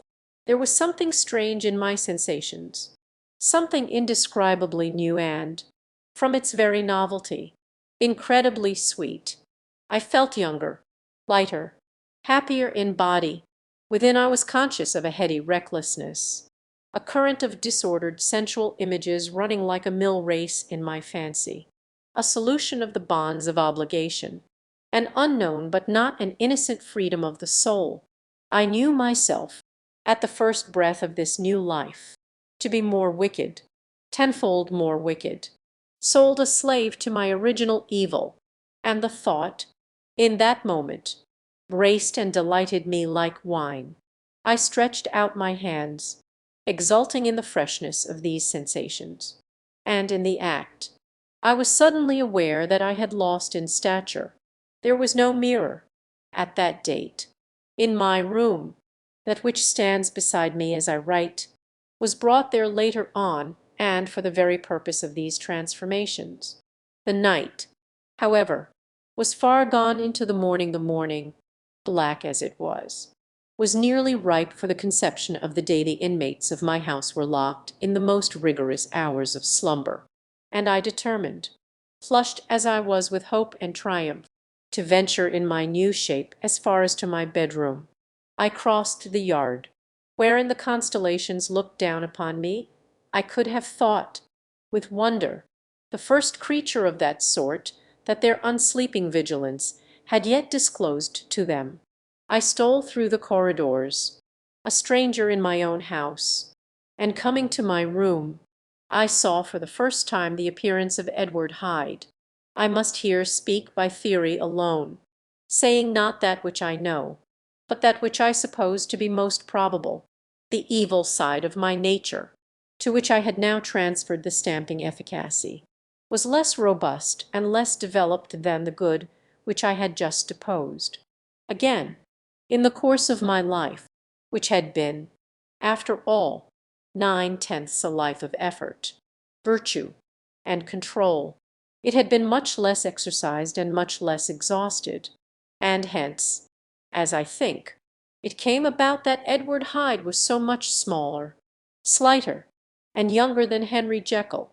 Even as good shone upon the countenance of the one, evil was written broadly and plainly on the face of the other. Evil besides which I must still believe to be the lethal side of man had left on that body an imprint of deformity and decay. And yet when I looked upon that ugly idol in the glass, I was conscious of no repugnance, rather of a leap of welcome. This, too, was myself. It seemed natural and human. In my eyes it bore a livelier image of the spirit. It seemed more express and single than the imperfect and divided countenance I had been hitherto accustomed to call mine. And in so far I was doubtless right. I have observed that when I wore the semblance of Edward Hyde, none could come near to me at first without a visible misgiving of the flesh. This, as I take it, was because all human beings, as we meet them, are commingled out of good and evil, and Edward Hyde, alone in the ranks of mankind, was pure evil. I lingered but a moment at the mirror. The second and conclusive experiment had yet to be attempted. It yet remained to be seen if I had lost my identity beyond redemption and must flee before daylight from a house that was no longer mine, and hurrying back to my cabinet, I once more prepared and drank the cup, once more suffered the pangs of dissolution, and came to myself once more with the character, the stature, and the face of Henry Jekyll. That night I had come to the fatal cross-roads. Had I approached my discovery in a more noble spirit? Had I risked the experiment while under the empire of generous or pious aspirations? All must have been otherwise. And from these agonies of death and birth, I had come forth an angel instead of a fiend. The drug had no discriminating action. It was neither diabolical nor divine. It but shook the doors of the prison house of my disposition, and like the captives of Philippi, that which stood within ran forth. At that time my virtue slumbered. My evil, kept awake by ambition, was alert and swift to seize the occasion, and the thing that was projected was Edward Hyde. Hence, although I had now two characters as well as two appearances, one was wholly evil, and the other was still the old Henry Jekyll, that incongruous compound of whose reformation and improvement I had already learned to despair. The movement was thus wholly toward the worse. Even at that time, I had not yet conquered my aversion to the dryness of a life of study. I would still be merrily disposed at times, and as my pleasures were to say the least undignified, and I was not only well known and highly considered, but growing toward the elderly man, this incoherency of my life was daily growing more unwelcome. It was on this side that my new power tempted me until I fell in slavery. I had but to drink the cup, to doff at once the body of the noted professor, and to assume, like a thick cloak, that of Edward Hyde. I smiled at the notion. It seemed to me at the time to be humorous, and I made my preparations with the most studious care. I took and furnished that house in Soho, to which Hyde was tracked by the police, and engaged as housekeeper a creature whom I well knew to be silent and unscrupulous. On the other side, I announced to my servants that a Mr. Hyde whom I described was to have full liberty and power about my house in the square, and to parry mishaps. I even called and made myself a familiar object. In my second character, I next drew up that will to which you so much objected, so that if anything befell me in the person of Dr. Jekyll, I could enter on that of Edward Hyde without pecuniary loss, and thus fortified, as I supposed, on every side, I began to profit by the strange immunities of my position. Men have before hired bravos to transact their crimes, while their own person and reputation sat under shelter. I was the first that ever did so for his pleasures. I was the first that could thus plod in the public eye with a load of genial respectability, and in a moment, like a schoolboy, strip off these lendings and spring headlong into the sea of liberty. But for me in my impenetrable mantle, the safety was complete. Think of it, I did not even exist. Let me but escape into my laboratory door. Give me but a second or two to mix and swallow the draught that I had always standing ready, and whatever he had done, Edward Hyde would pass away like the stain of breath upon a mirror, and there in his stead, quietly at home, trimming the midnight lamp in his study, a man who could afford to laugh at suspicion, would be Henry Jekyll. The pleasures which I made haste to seek in my disguise were, as I have said, undignified. I would scarce use a harder term, but in the hands of Edward Hyde. They soon began to turn toward the monstrous. When I would come back from these excursions, I was often plunged into a kind of wonder at my vicarious depravity. This familiar that I called out of my own soul, and sent forth alone to do his good pleasure, was a being inherently malign and villainous. His every act and thought centred on self, drinking pleasure with bestial avidity from any degree of torture to another, relentless like a man of stone. Henry Jekyll stood at times aghast before the acts of Edward Hyde, but the situation was apart from ordinary laws, and insidiously relaxed the grasp of conscience. It was Hyde, after all, and Hyde alone. That was guilty. Jekyll was no worse. He woke again to his good qualities seemingly unimpaired. He would even make haste, where it was possible, to undo the evil done by Hyde, and thus his conscience slumbered. Into the details of the infamy at which I thus connived, for even now I can scarce grant that I committed it, I have no design of entering. I mean but to point out the warnings and the successive steps with which my chastisement approached. I met with one accident which, as it brought on no consequence, I shall no more than mention. An act of cruelty to a child aroused against me the anger of a passer-by, whom I recognized the other day in the person of your kinsman. The doctor and the child's family joined him.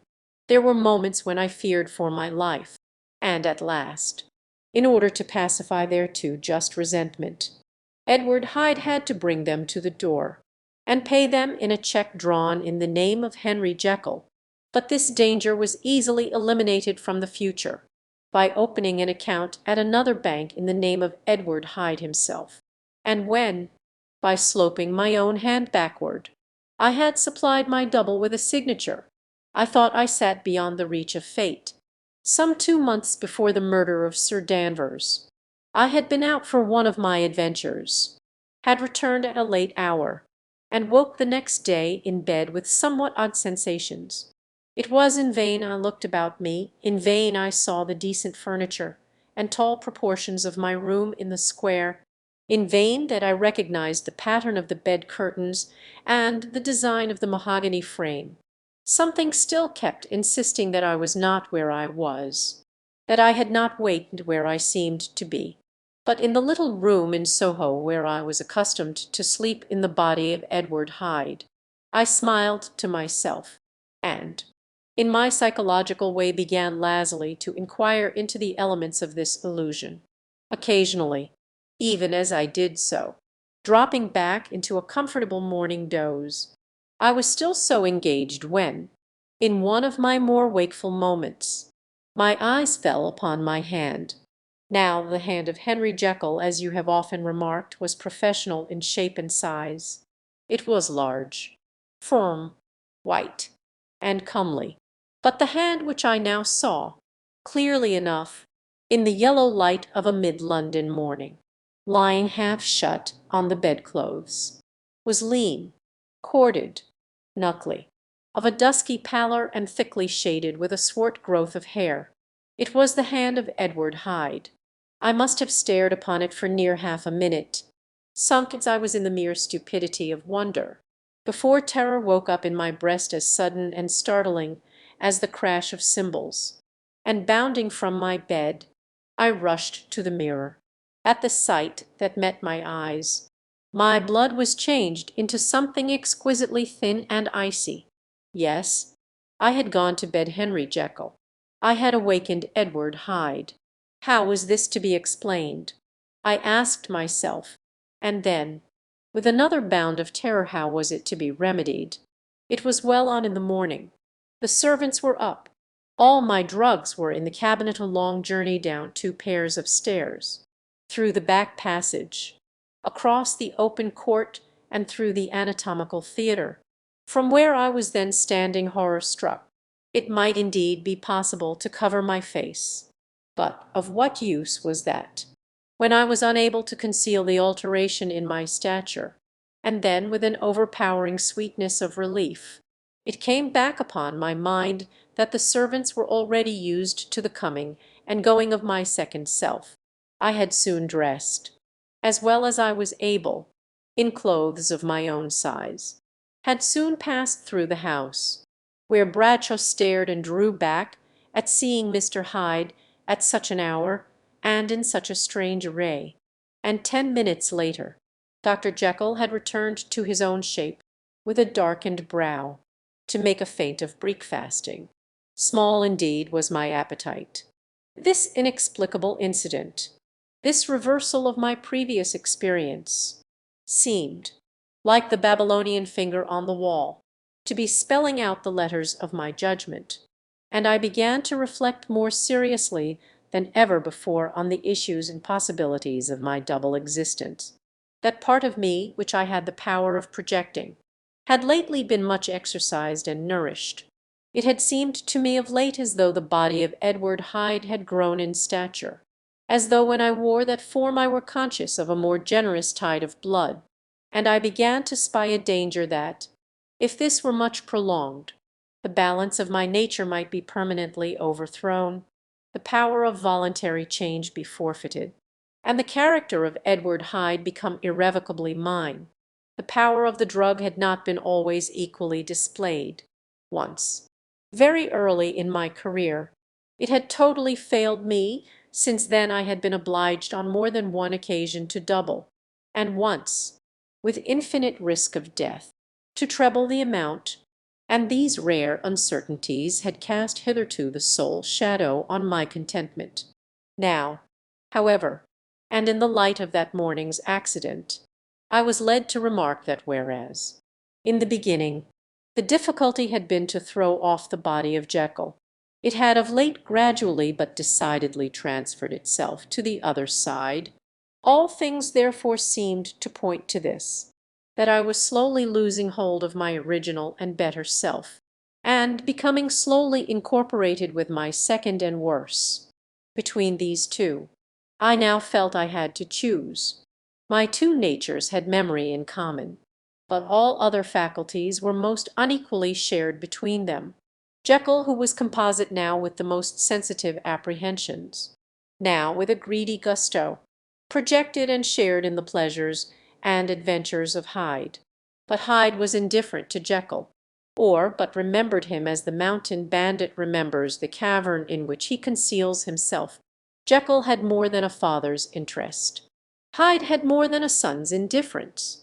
To cast in my lot with Jekyll was to die to those appetites which I had long secretly indulged and had of late begun to pamper. To cast it in with Hyde was to die to 1,000 interests and aspirations, and to become, at a blow and forever, despised and friendless. The bargain might appear unequal, but there was still another consideration in the scales, for while Jekyll would suffer smartingly in the fires of abstinence, Hyde would be not even conscious of all that he had lost. Strange as my circumstances were, the terms of this debate are as old and commonplace as man, and it fell out with me as it falls with so vast a majority of my fellows, that I chose the better part, and was found wanting in the strength to keep to it.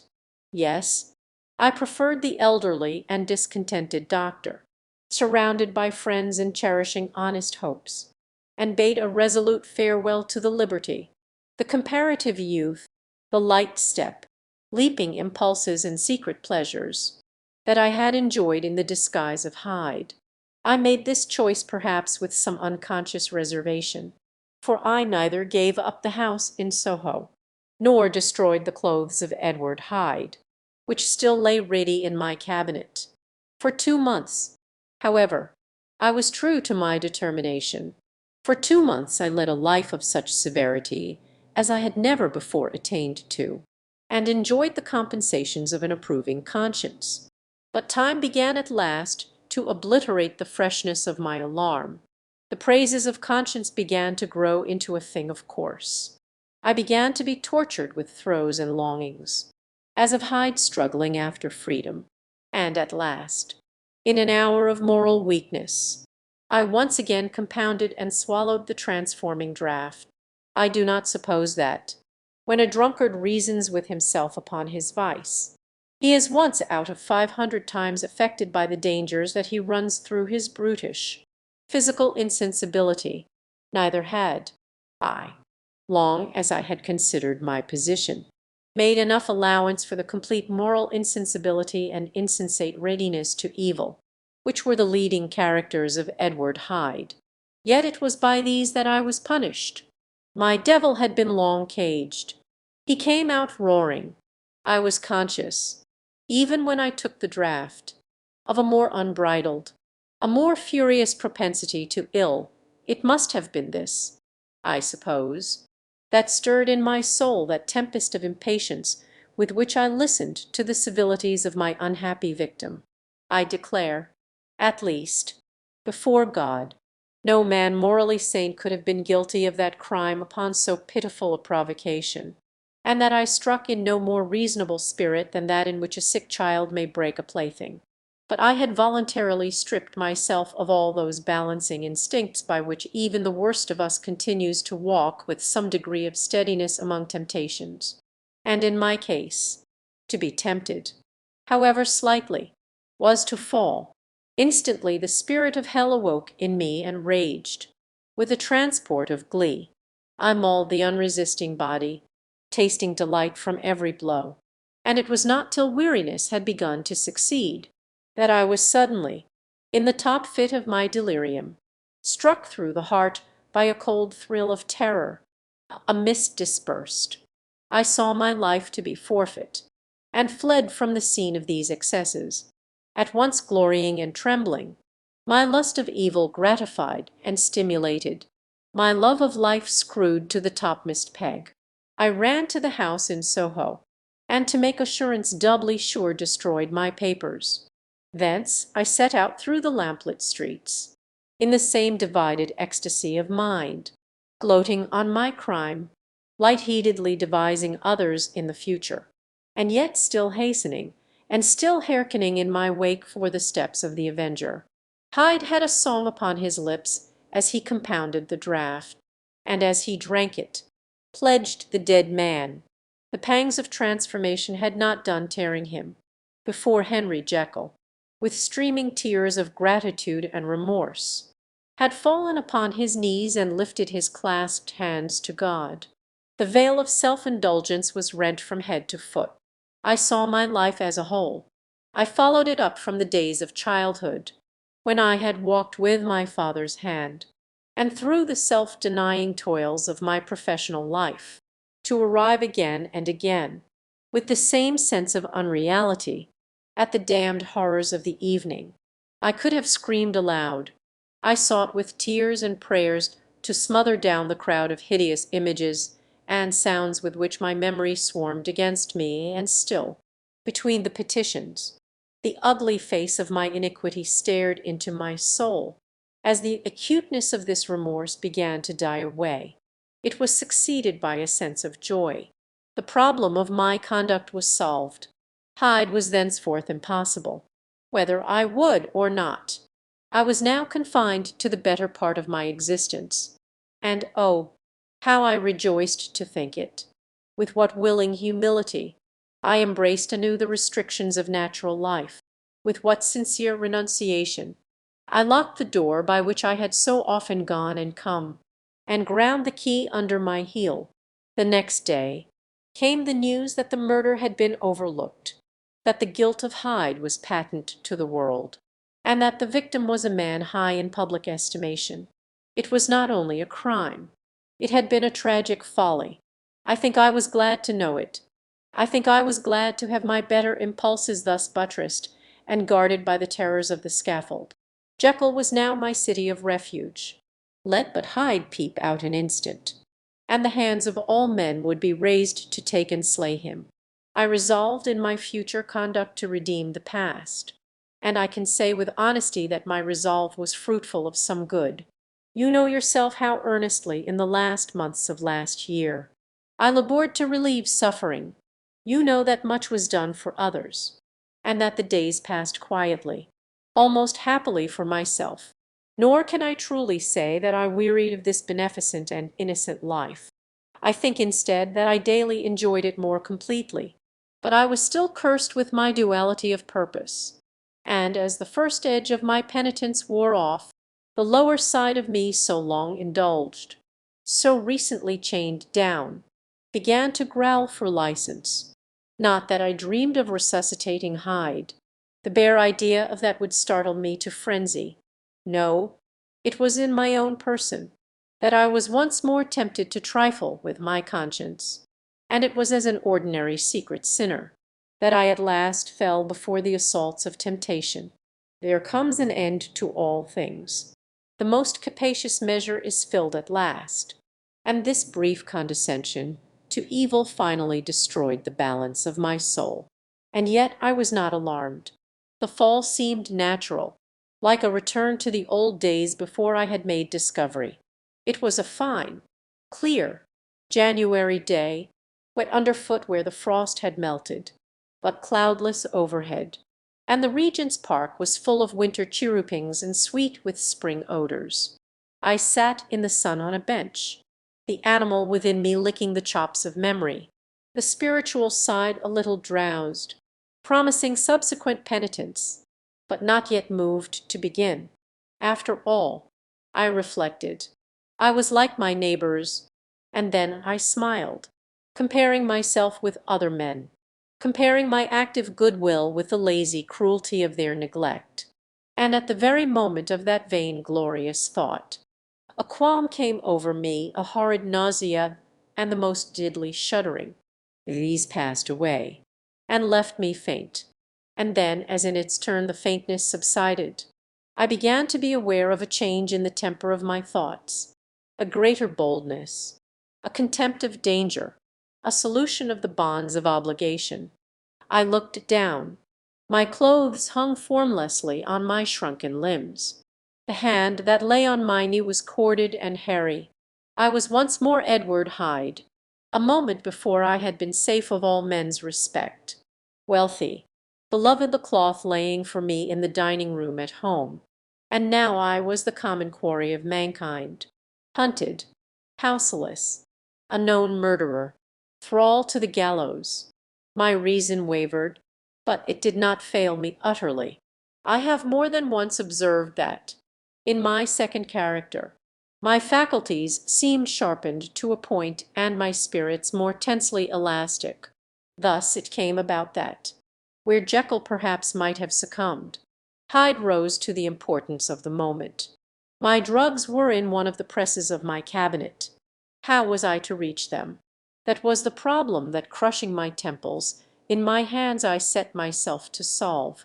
The laboratory door I had closed. If I sought to enter by the house, my own servants would consign me to the gallows. I saw I must employ another hand, and thought of Lanyon. How was he to be reached? How persuaded, supposing that I escaped capture in the streets? How was I to make my way into his presence? And how should I, an unknown and displeasing visitor, prevail on the famous physician to rifle the study of his colleague, Dr. Jekyll? Then I remembered that of my original character one part remained to me. I could write my own hand, and once I had conceived that kindling spark, the way that I must follow became lighted up from end to end. Thereupon I arranged my clothes as best I could, and summoning a passing hansom, drove to an hotel in Portland Street, the name of which I chanced to remember, at my appearance, which was indeed comical enough. However tragic a fate these garments covered, the driver could not conceal his mirth. I gnashed my teeth upon him with a gust of devilish fury, and the smile withered from his face, happily for him, yet more happily for myself, for in another instant I had certainly dragged him from his perch. At the inn, as I entered, I looked about me with so black a countenance as made the attendants tremble. Not a look did they exchange in my presence, but obsequiously took my orders, led me to a private room, and brought me wherewithal to write. Hyde in danger of his life was a creature new to me, shaken with inordinate anger, strung to the pitch of murder, lusting to inflict. Yet the creature was astute, mastered his fury with a great effort of the will, composed his two important letters, one to Lanyon and one to Poole, and that he might receive actual evidence of their being posted, sent them out with directions that they should be registered. Thenceforward he sat all day over the fire in the private room, gnawing his nails. There he dined, sitting alone with his fears, the waiter visibly quailing before his eye. And thence, when the night was fully come, he set forth in the corner of a closed cab, and was driven to and fro about the streets of the city. He, I say I cannot say, I, that child of hell, had nothing human, nothing lived in him but fear and hatred. And when at last, thinking the driver had begun to grow suspicious, He discharged the cab and ventured on foot, attired in his misfitting clothes, an object marked out for observation, into the midst of the nocturnal passengers. These two base passions raged within him like a tempest. He walked fast, hunted by his fears, chattering to himself, skulking through the less frequented thoroughfares, counting the minutes that still divided him from midnight. Once a woman spoke to him, offering, I think, a box of lights. He smote her in the face, and she fled. When I came to myself at Lanyon's, the horror of my old friend perhaps affected me somewhat. I do not know. It was at least but a drop in the sea to the abhorrence with which I looked back upon these hours. A change had come over me. It was no longer the fear of the gallows. It was the horror of being Hyde that racked me. I received Lanyon's condemnation partly in a dream. It was partly in a dream that I came home to my own house and got into bed.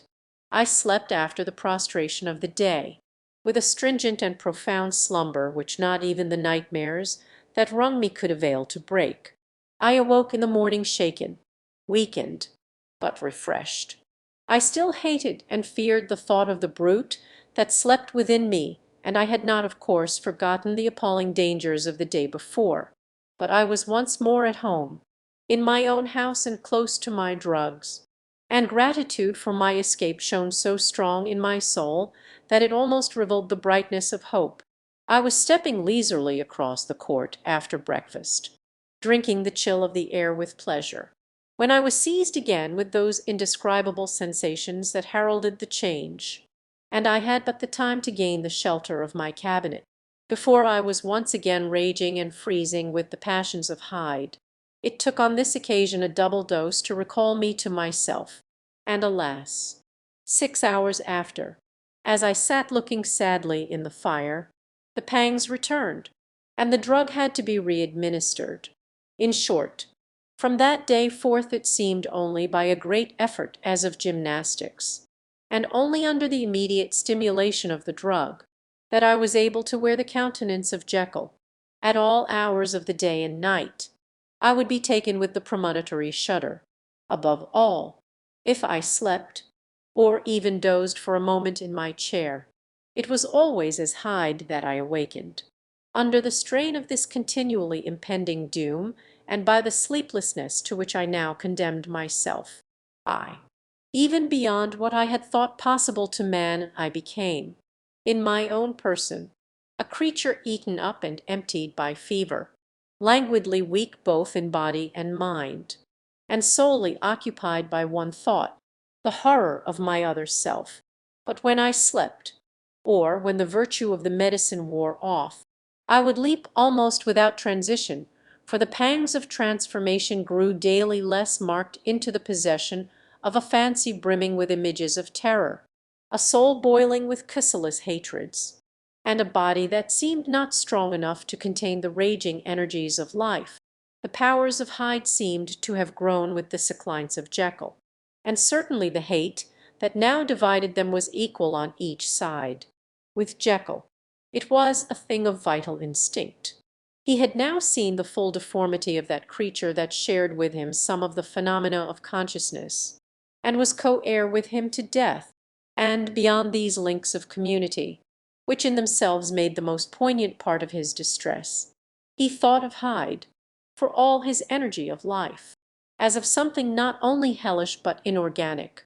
This was the shocking thing, that the slime of the pit seemed to utter cries and voices, that the amorphous dust gesticulated and sinned, that what was dead and had no shape should usurp the offices of life, and this again, that that insurgent horror was knit to him closer than a wife, closer than an eye, lay caged in his flesh, where he heard it mutter and felt it struggle to be born, and at every hour of weakness, and in the confidence of slumber, prevailed against him and deposed him out of life. The hatred of Hyde for Jekyll was of a different order. His terror of the gallows drove him continually to commit temporary suicide, and return to his subordinate station of a part instead of a person. But he loathed the necessity. He loathed the despondency into which Jekyll was now fallen, and he resented the dislike with which he was himself regarded. Hence the ape-like tricks that he would play me scrawling in my own hand blasphemies on the pages of my books, burning the letters and destroying the portrait of my father. And indeed, had it not been for his fear of death, he would long ago have ruined himself. But his love of life is wonderful. I go further. I, who sicken and freeze at the mere thought of him, when I recall the objection and passion of this attachment, and when I know how he fears my power to cut him off by suicide, I find it in my heart to pity him. It is useless, and the time awfully fails me to prolong this description. No one has ever suffered such torments. Let that suffice. And yet even to these, habit brought not alleviation, but a certain callousness of soul, a certain acquiescence of despair, and my punishment might have gone on for years, but for the last calamity which has now fallen, and which has finally severed me from my own face and nature.